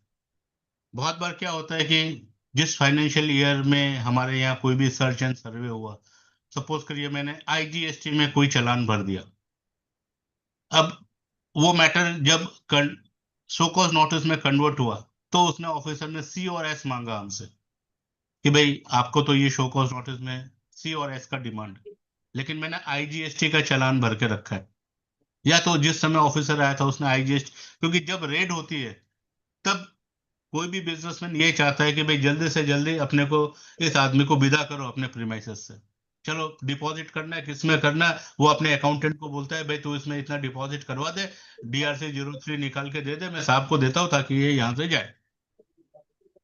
अब अपील में इस तरह के इश्यूज आ रहे हैं कि भाई आपको 10% ऑफ सी और एस भरना है, न कि आई का भरना है, जबकि I is also a tax. तो क्या हमने आई का जो DRC 03 भर के रखा है जो कि 10% से ज्यादा है सी और एस के, that will be accepted against the amount of pre deposit. ये इश्यूज अभी चल रहे हैं, अभी तक ये सेटल नहीं हुआ। कोई भी ऑर्डर अपना फर्स्ट अपीलेट अथॉरिटी कैंसिल करेगा तो ट्रिब्यूनल डिसाइड करेगा कि भाई वो आई को जो है या तो आप उसको सी और एस में कन्वर्ट करो, या तो आप एज्यूम करो कि वो सी और एस के सामने आई की डिपॉजिट है, जब केस हम जीतेंगे तो आप मेरे को आई का रिफंड दे देना। तो ये सारे इश्यूज टीथिंग इशू अभी चल रहे हैं। सर अभी आपने जो अपील का मैटर बताया उस पर एक चीज पूछ लूं सर? हाँ जी बोलिए। टेक्निकल सर, आपने जैसे बताया कि एज पर एक्ट की डेट ऑफ कम्युनिकेशन वो माना जाएगा जिस दिन आपको नॉलेज हुई, तो Yes. टाइम लिमिटेशन उस डेट से काउंट होगा। या बट जब हम 107 में अपील ऑनलाइन फाइल करने जाते हैं वहां पर डेट ऑफ ऑर्डर लेता है वो हाँ। वहां से टाइम काउंट करता है सर। यस, तो उस कंडीशन से तो वो सर हमारा टाइम वाइड माना जाएगा। हाँ यही हो रहा है ना एक्चुअली। हाँ। क्या होता है, फिर हम वहां पर क्या करते हैं, प्री डिपॉजिट को जीरो करके और अपील तो फाइल कर देते हैं, जी। अपील तो ले लेता है, लेकिन वो डेट वो मांगता है, ऑर्डर का डेट मांगता है। जी। जब हम अपील ड्राफ्ट करके लगाते हैं, हम जो अपना APL 01 बनाते हैं उसमें डेट ऑफ कम्युनिकेशन अपने हिसाब से डालते हैं। ठीक है, और उसमें फिर जो ब्लॉक में डिले ऑफ कंडोन का रीजन अलग से दे देते कि हम इसको मान रहे हैं। Yes, this Okay. Is the reason that my appeal is within time. और Okay. हमने APL 01 में कंडोनेशन नहीं डाला है, हमने हाँ। लिखा है my appeal is in time, date of communication हमने ये डाला है, और उसका रीजन ये है डेट ऑफ कम्युनिकेशन का। True true. और ये डेट ऑफ कम्युनिकेशन के हिसाब से हमारा चीन में, हाँ ये हो सकता है हियरिंग में आपको फर्स्ट अपीलेट अथॉरिटी ये बोलेगी कि भाई हम तो डेट ऑफ ऑर्डर मानेंगे, वो तो 1 साल पुराना है। आप बोल रहे हो कि हमको आज पता चला बैंक अकाउंट अटैच हुआ, तो आपने अपना डेट ऑफ कम्युनिकेशन APL 01 में भर दिया, मैं एक्सेप्ट नहीं करता हूँ, तो वो ऑर्डर आपके अगेंस्ट में पास कर देगा। लेकिन ये सारे ऑर्डर ट्रिब्यूनल में जाके, अब तो ट्रिब्यूनल में आपको इस बेसिस पे जाना पड़ेगा कि ये लिमिटेशन में आता है कि नहीं आता है, मेरिट पे तो जाएंगे नहीं। जी और जी। जब ट्रिब्यूनल आपको बोलेगा कि नहीं this appeal is within time, तब ट्रिब्यूनल के पास पावर है कि वो उसको विद इन टाइम बोल के वापस रिमांड बैक करेगा फर्स्ट अपील के लिए कि भाई आप इसको ऑन मेरिट डिसाइड करो, it is within time.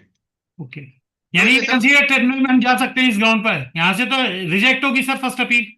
First appeal सब जगह पूरे इंडिया में यही चल रहा है, ये लोग डेट ऑर्डर के डेट को ही डेट ऑफ कम्युनिकेशन मान रहे हैं, लेकिन ये तो लीगली भी परफेक्ट नहीं है। जी जी। क्योंकि जो इनडायरेक्ट टैक्स दूसरे भी है ना, जहां आपके पास रजिस्टर्ड पोस्ट से ऑर्डर आते हैं ना, वो भी जी वो भी 3-3 महीने के बाद आते हैं, तो हाँ, तो वो वही भी आपको डेट ऑफ कम्युनिकेशन माना जाता है जिस दिन आपको ऑर्डर मिला। श्योर, सही तो बात। वो तो आगे जाके अपने एसेस टैक्स पेयर के फेवर में ही सेटल होने वाला है। और रिमांड बैक की जो प्रोसीडिंग्स है फर्स्ट अपीलेट अथॉरिटी के पास, ये भी बहुत एक प्रॉब्लम क्रिएट कर रही है, क्योंकि जो फर्स्ट ऑर्डर इन ओरिजिनल पास हो रहे हैं जिसमें कि वो सारे ग्राउंड को कंसीडर न करते हुए ऑर्डर पास करता है, या हमको कोई एडिशनल एविडेंस देने हैं, या आपको RUD नहीं दिया गया, ये भी एक बहुत बड़े बर्निंग इशू है इसके।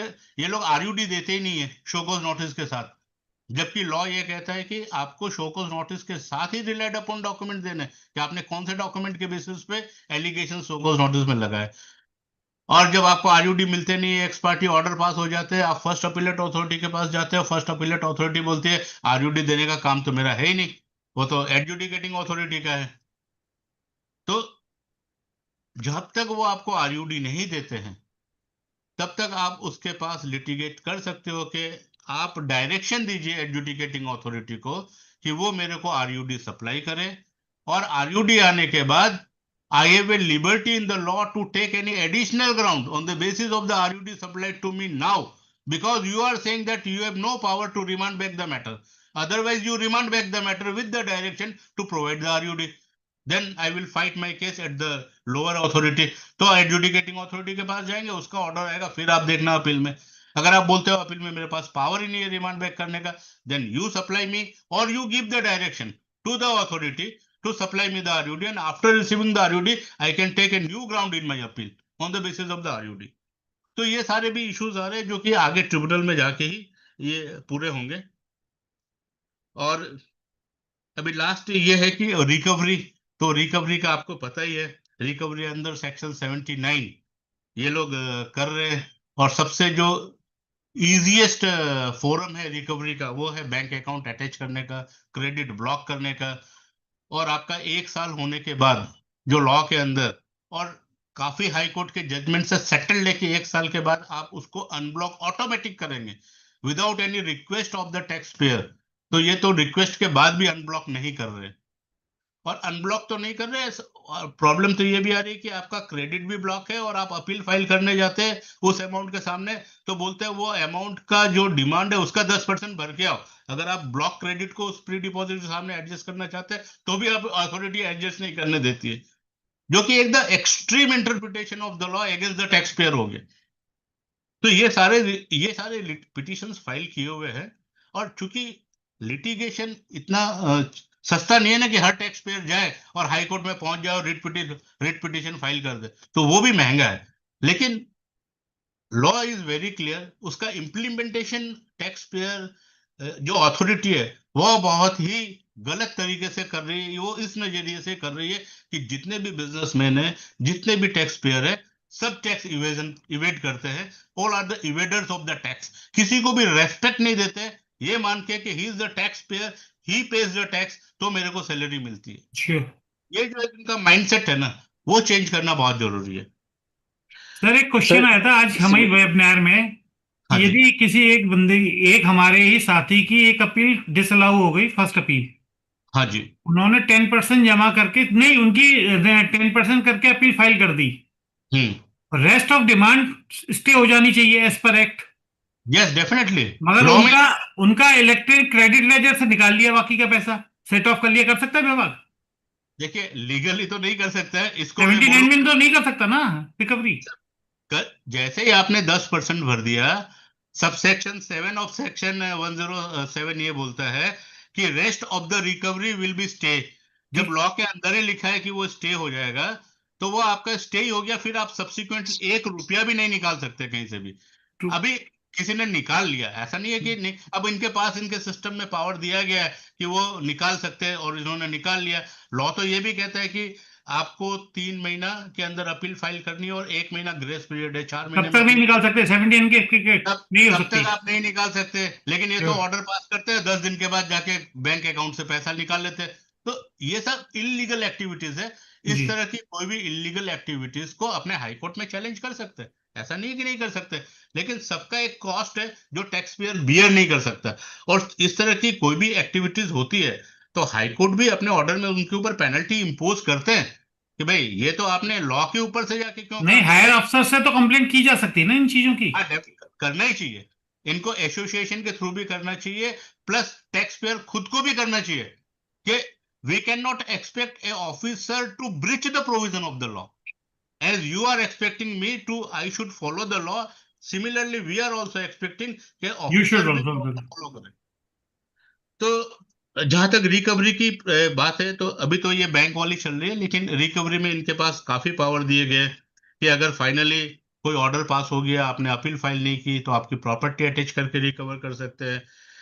और आपके बैंक अकाउंट से अगर थर्ड पार्टी किसी को आपको पेमेंट देना है और डिपार्टमेंट को आपसे पेमेंट लेना है, तो थर्ड पार्टी को लिख सकते हैं कि भाई आप उनको पेमेंट ना देके डायरेक्ट मेरे को पेमेंट करो. सर लैंड एवेन्यू में ये क्या गाड़ी और जो भी व्हीकल्स है उन्हें भी अटैच कर सकते हैं? हाँ, वो प्रॉपर्टी होगी. सीजर ऑफ द प्रॉपर्टी का भी पावर है कि भाई आपके नाम की जो भी प्रॉपर्टी है उसको वो सीज कर सकते हैं. डिस्प्यूटेड टैक्स होगा, जब तक यदि टैक्स डिसाइड नहीं करा तो मीन वैली एक्टिविटीज कर सकते हैं. If the tax is disputed तब तक नहीं कर सकते. If the tax is confirm है, आपका ऑर्डर पास हो गया, आपने अपील फाइल नहीं की, तभी जाके रिकवरी चालू होगी, तब तक कोई रिकवरी चालू नहीं होगी. ठीक। और अगर फाइनली आपने टैक्स नहीं ही भरा, ऑर्डर को चैलेंज नहीं किया और आपके पास पैसे भी नहीं है, तो ये फिर डिस्ट्रिक्ट कलेक्टर के थ्रू लैंड रेवेन्यू एक्ट में जाके फिर आपके ऊपर क्रिमिनल प्रोसीडिंग्स चालू कर सकते हैं। तो इस तरह से ये रिकवरी के भी जो मैकेनिज्म है वो भी काफी ड्रेकोनियन प्रोविजन है। मेरा सर इन इसी में एक क्वेरी है। ड्रेकोनियन प्रोविजन इन्होंने जीएसटी एक्ट में बना के ऐसे आदमियों के हाथ में ये एक्ट दे दिया है जो कि एक्ट का रेस्पेक्ट नहीं करके टैक्स पेयर को हैरेस करने में ज्यादा मजा लेते हैं, ताकि इनको अच्छा लगता है कि हम टैक्स पेयर को हैरेस करें। आज इन ऑफिसर को भी पता है कि एक इशू पे हमने पहले भी शो कोज नोटिस दी, जब दूसरी शो कोज नोटिस दी, टैक्स पेयर लेके जाता है, बताता है सर ये पार्टी के लिए तो आपने पहले हमको नोटिस दे दी थी और वापस क्यों आई? बोले वो तो रिटर्न स्क्रूटनी के समय दी होगी और ये तो कहीं ऊपर से इंफॉर्मेशन आया तो हमने वापस दे दी। तो ये अपना ये भी जवाबदारी नहीं समझते कि हमने मल्टीपल शो कोज नोटिस दे रहे हैं, एक ही टैक्स एक ही अथॉरिटी दे रही है, सेम ईयर की दे रही है, सेम पार्टी के लिए दे रही है, लेकिन जब टैक्स पेयर लेके जाता है तब वो ऑर्डर में ड्रॉप कर देता है। बाई चांस टैक्स पेयर लेके नहीं गया तो दोनों ही ऑर्डर वो पास कर देगा। तो इस तरह की जो इरिस्पॉन्सिबल एक्टिविटीज हो रही है उसका सारा प्रॉब्लम टैक्स पेयर को ही बियर करना है। लेकिन इस तरह की जो भी प्रॉब्लम्स टैक्स पेयर को इलीगल आ रही है, जो लॉ के अंदर उसको एक सेफ्टी दी गई है, इस तरह का अगर कुछ भी एक्टिविटीज ऑनेस्ट टैक्स पेयर के साथ होता है तो एज एन एडवोकेट ये हमारी आपकी सबकी जवाबदारी है कि हायर अथॉरिटी के नोटिस में लाए कि सर इस तरह का ये जो भी आप डबल डबल डिमांड कर रहे हो, एक एक इशू के ऊपर तो चार चार नोटिस आई हुई, इस तरह की डिमांड है। 2 स्टेट ने दे दी, एक सेंटर ने दे दी, एक डीजीजीआई ने भी दे दी, same issue same party same year. तो हमने तो इस तरह की सब जेरोक्स कॉपी निकाल के और सीधी चीफ कमिश्नर को दे दी कि सर ये क्या हो रहा है आपके यहाँ। जिस किसी ऑफिसर ने सेकंड, थर्ड और फोर्थ नोटिस दी है, you take the action against that. क्योंकि आप एक ही पोर्टल है, आप अपने पोर्टल में जाके देख लो। हमको कैसे बोलते हो कि आप अपने पोर्टल में जाके देखो कि आपका ऑर्डर अपलोड हुआ है कि नहीं, आपकी नोटिस अपलोड। तो आप कोई भी सेकंड और थर्ड नोटिस या ऑर्डर देने के पहले पोर्टल में देखते नहीं है, या आपका लास्ट डेट आ गया तो चलो एक बार नोटिस इशू कर दो या एक बार ऑर्डर पास कर दो, बाद में देखेंगे। आप इस मेंटेलिटी से काम करते हो, लेकिन इसका हर्जाना तो टैक्स पेयर को जाता है। तो इस तरह के इशू अपने को रेज करने चाहिए for the benefit of our honest tax payers. With this I will conclude my session and thank you very much for patience hearing and for the discussions on the subject. तो इसी में recovery proceeding को लेकर एक query थी sir. एक ITC difference को लेकर नोटिस आया, नोटिस 73 का था, उसके अगेंस्ट में पैसे जमा हो गए। उसके 1 साल बाद में फिर दोबारा से 74 का नोटिस आता है, क्लाइंट को पता नहीं चलता उसका, और उसके अगेंस्ट में डिमांड निकल जाती है सर। पहले 73 की notice same year same party आ चुकी। हाँ जी जी जी जी, और वो जमा भी हो चुकी सर अमाउंट। उसके बाद फिर 74 का दोबारा से नोटिस आता है, उसमें डिमांड की जाती है, नोटिस का रिप्लाई नहीं दिया जाता, ना ऑर्डर का पता चलता है। तो आज 1 साल बाद जब उसका पता लगता है तो उसमें रिकवरी प्रोसीडिंग स्टार्ट हो चुकी है, तो डिपार्टमेंट उसमें रिकवरी कर रहा है। तो इसके लिए हम क्या? तो 3 साल के अंदर अगर है तो सेक्शन 108 में रिव्यू करने का पावर है। सेक्शन 108 में अपने को भी पावर है। सेक्शन 108 को मैं पढ़ता हूँ, क्योंकि सेक्शन 108 को एटलीस्ट आप 3 बार पढ़ो, उसके जितनी बार पढ़ोगे आपको नया नया नया मिलेगा। क्योंकि 108 में डिपार्टमेंट को पावर दिया गया तो अपने को भी दिया गया। आपके हिसाब से 73 की नोटिस आ गई, आपने पैसा भर दिया, मैटर सेटल। नाउ सेक्शन 74 की नोटिस आई, ऑर्डर पास हो गया और रिकवरी प्रोसीडिंग्स चालू हो गई। लेकिन अगर सेक्शन 108 के विद इन टाइम लिमिट आ रहा है, उसका टाइम लिमिट है 3 years from the date of the pass of, तो विद इन 3 इयर्स तो हो गई। तो second order as per you is illegal and invalid and the proceeding should be quashed. तो सेक्शन 108 में आपके पास पावर है कि आप सेक्शन 108 की एक एप्लीकेशन लगाओ। देखिए सेक्शन 108 क्या बोलता है, subject to the provisions of the section 121 and any rules made thereunder the revisional authority में ऑन हिज ऑन मोशन और upon information received by him और on the request from the commissioner of the state tax और the commissioner of the union territory call from the examination of the records and the proceedings or from the receipt of the, इसमें जो second libs दिया गया है, upon information received by him, this जी upon information received by him में tax payer भी अगर बोलता है रिवीजन अथॉरिटी को कि जी साहब ये ऑर्डर जो आपने पास किया है that is illegal, invalid, against the provision of the law, then also the revision authority is the higher authority than the authority who has passed the order. तो वो उस रिकॉर्ड को मंगा के और उसको वो रिवीजन कर सकता है, और उसके पास पावर है कि वो उसको रिवीजन करे और रिवीजन करके उसको ऑर्डर को सेट कर दे। सर, रिवीजन की एप्लीकेशन किसको मूव होगी? हायर अथॉरिटी को, जॉइंट कमिश्नर्स को, या कमिश्नर को, या एडिशनल कमिश्नर को? देखिए ज्वाइंट कमिश्नर को जाएगी। जहां जी तक गुजरात स्टेट का एक सर्कुलर है जी उसमें इन्होंने रिवीजन का जो पावर है वो कमिश्नर्स के पास है। नहीं, कमिश्नर ने डिलीगेट कर दिया है, he has okay delegated the power. तो उसने पावर डिलीगेट करके उसने ज्वाइंट कमिश्नर को कर दिया है। तो ठीक ज्वाइंट कमिश्नर के नीचे के डीसी ने ऑर्डर पास किया या एसी ने किया या एसटीओ ने किया, जी वो सबकी रिवीजन अथॉरिटी जो है वो आपकी जॉइंट ज्वाइंट। कमिश्नर है। अच्छा हाँ, तो अपने उसको ये इस तरह से अपने जाके और इस तरह के इश्यूज को यहाँ सेटल कर सकते हैं। और मैंने जैसे आपको बताया 108 में ये लोग भी इस तरह से जाते हैं। कोई ऐसा issue x party order pass कर गया जो ऑर्डर क्वैश ही करना है, लेकिन चूंकि अब वो हाई कोर्ट में अगर आज सपोज कर लीजिए इतने सारे ऑर्डर हाई कोर्ट के हैं कि आप कोई भी पार्टी का ऑर्डर अगेंस्ट में विदाउट गिविंग द पीएच आप पास नहीं कर सकते। किसी एसटीओ ने पास कर दिया तो क्या रिवीजन अथॉरिटी की ये जवाबदारी नहीं है उस ऑर्डर को सुओ मोटो रिव्यू करके उसको सेट असाइड करके वापस एसटीओ को बोले कि you give him the opportunity personal hearing और फिर आप ऑर्डर पास करो? है, लेकिन ये लोग करते नहीं है। तो सर इन केसेस में ये किया जा सकता है कि जहां पर ये 161 को कवर्ड नहीं कर रहे हैं या टाइम लिमिट निकल गई, हमारा एक्सपायरी ऑर्डर है जो गलत है ऑफिसर लेवल पे, it will be covered under 108, reviewing authority को मूव कर सकते हैं हम 108 से अपने बैकडोर से एंट्री कर सकते हैं, जैसे डिपार्टमेंट बैकडोर से एंट्री करता है, क्योंकि जी सेक्शन 107 सब सेक्शन 2 में उनके पास पावर है 6 महीने में अपील फाइल करने का। अगर वो वहां से वो चूक गया तो 108 से रिव्यू कर देता है ऑर्डर को, तो अपने भी कर सकते हैं 108 में। तो ये जो सेकंड लिंब है कम टू हिज नॉलेज, तो हम भी उसको बता सकते हैं लेटर से, तो आप 108 में उसको फाइल करिए, तो मेरे ख्याल से without going into the appeal ये मैटर कवर हो सकता है। Thank you sir, thank you. हाँ सर, नमस्ते सर। हाँ हाँ सर, एक मैटर था जो है कि administrative jurisdiction assign to centre है। हाँ, लेकिन स्टेट गवर्नमेंट की इन्वेस्टिगेशन भी चली गई साइट पर उसके कैंप फैक्ट्री पे, और हाँ जी। वहां पे तरह करके कि ये गलत है तो वो गलत है, कुछ जमा कराना है, जमा कराने के लिए इंसिस्ट कर रहे हैं लोग। हाँ जी। तो हम लोगों की तरफ से रेज किया गया कि नहीं, आप कोई नोटिस दीजिए, शो का नोटिस वगैरह दीजिए आप। तो Yes. नोटिस दे नहीं रहे, कहें आप DRC 03 कर दीजिए, नहीं तो हम डटे रहेंगे, 3 दिन 4 दिन रहेंगे। तो हाँ। इसमें उसका क्लेम अगर मान लीजिए अंडर प्रोटेस्ट जमा कर दिया जाए तो कैसे क्लेम किया जाए फिर उसको? सर देखिए ऐसा है, इनडायरेक्ट टैक्स का ये एटीट्यूड बरसों से रहा है, जी और जैसा मैंने आपको डिलिब्रेशन में बताया कि कोई भी आदमी ये नहीं चाहता है कि ये हमारी फैक्ट्री में ज्यादा देर तक रुके, जी जी, पहले बताया आपने। कि जितना जल्दी भागे ये उतना अच्छा है। जी हमें ऐसा लगता है कि चलो एक बार हम डिपॉजिट करा देंगे तो ये जी चला जाएगा। जी तो एक बार आप अंडर प्रोटेस्ट DRC 03 से डिपॉजिट करा सकते हैं। एक जी बार आपने डिपॉजिट करा दिया तो बट ये है कि भाई आपका पैसा उतना ब्लॉक हो गया, ठीक जी है। जी और लेकिन ये एक बार तो चले जाएंगे, आपको उस इमीडिएट रिलीफ तो मिल जाएगी। जी उसके बाद आपके पास टाइम है कि भाई आप उस पैसे को वापस क्लेम कर सकते हैं। गुजरात हाई कोर्ट का जजमेंट है कि शोकॉज नोटिस के पहले कोई भी पैसा कोअर्सिवली अगर आपसे रिकवर किया गया है तो आप उसका रिफंड क्लेम डाल सकते हो और जी आप उसका रिफंड ले लो।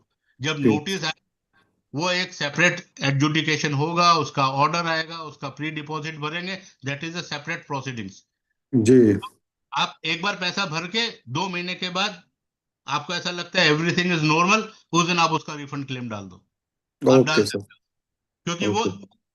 क्योंकि आर्टिकल 265 ऑफ द कॉन्स्टिट्यूशन ये कहता है you can not collect any amount without authority of law. तो यस आपने without issue of any show cause notice जो भी पैसा मेरे से कलेक्ट किया that is against the provision of section 265 of the constitution, you can not return that amount. जी इस के बेसिस पे हाई कोर्ट ने बोला कि आप इनको पैसा रिटर्न दे दो। अभी जिस दिन आपका केस बनता होगा उस दिन आप इंटरेस्ट के साथ इनसे पैसा ले लेना, लेकिन जी जी आज आपने इलीगल कलेक्शन किया, आप उसको रिटर्न दे दो। जो आपने एक पॉइंट रेज किया कि मेरा स्टेट का है सेंटर वाले आगे, या सेंटर का है नहीं, स्टेट वाले, सेंट्रल का है, स्टेट वाले आ गए। हाँ, तो उसमें जैसा मैंने अपने डिलिब्रेशन में बताया था, मद्रास हाईकोर्ट का जजमेंट है TVL वर्धमान इंफ्रास्ट्रक्चर, उसका आप नंबर नोट कर सकते हैं, जी सर। 2024, जी सर। ब्रैकेट में 1616, जी सर। सेंटेक्स 509 जी सर। ब्रैकेट में मद्रास हाईकोर्ट। जी सर।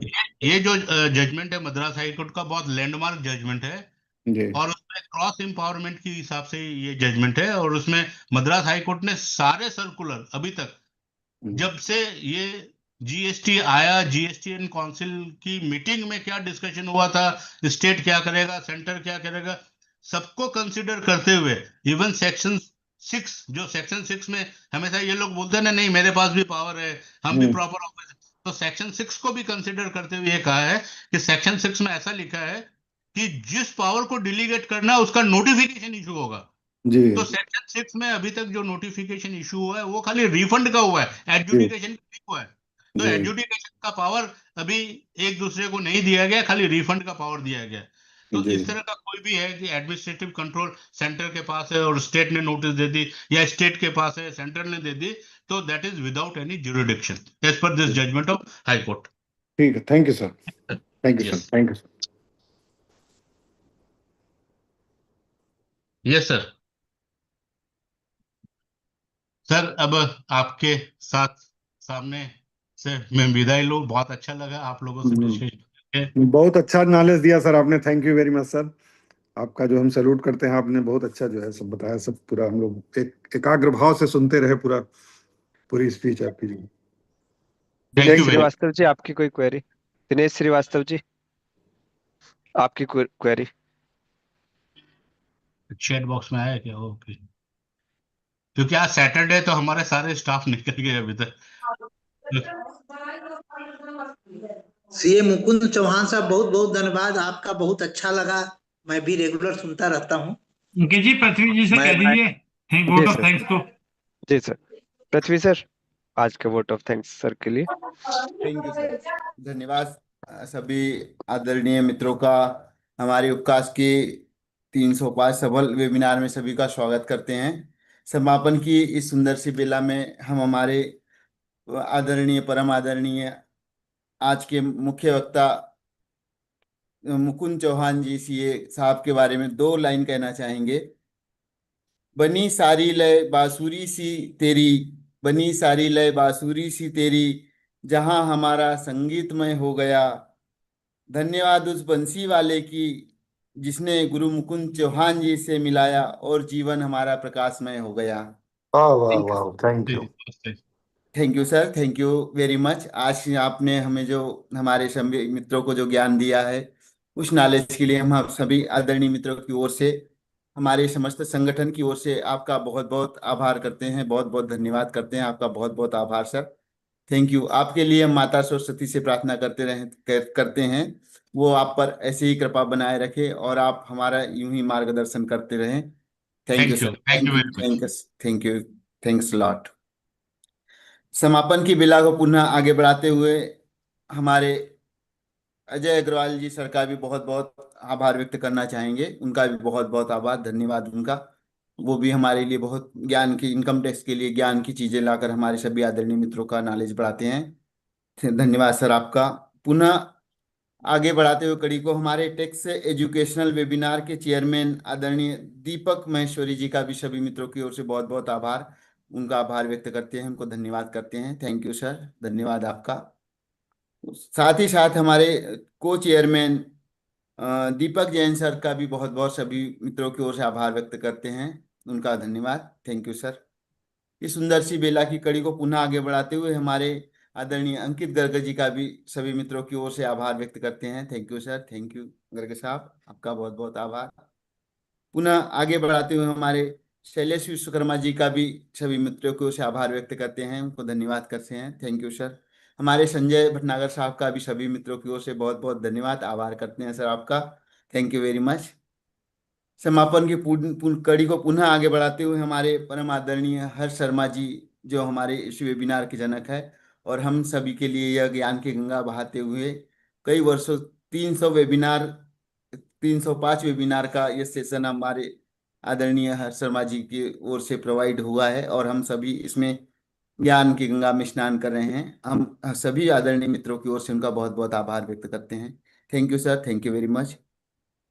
वेबिनार को सफल बनाने में सभी आदरणीय अधिवक्ता मित्रगण जो इन इस वेबिनार में शामिल हैं और जिनने बहुत धैर्यपूर्वक हमारे आज के मुख्य वक्ता श्री मुकुंद चौहान जी सर को सुना। सभी आदरणीय मित्र मातृशक्ति जो इस वेबिनार में अवेलेबल है, उपस्थित है, उनका बहुत बहुत आभार व्यक्त करते हैं, उनका धन्यवाद करते हैं।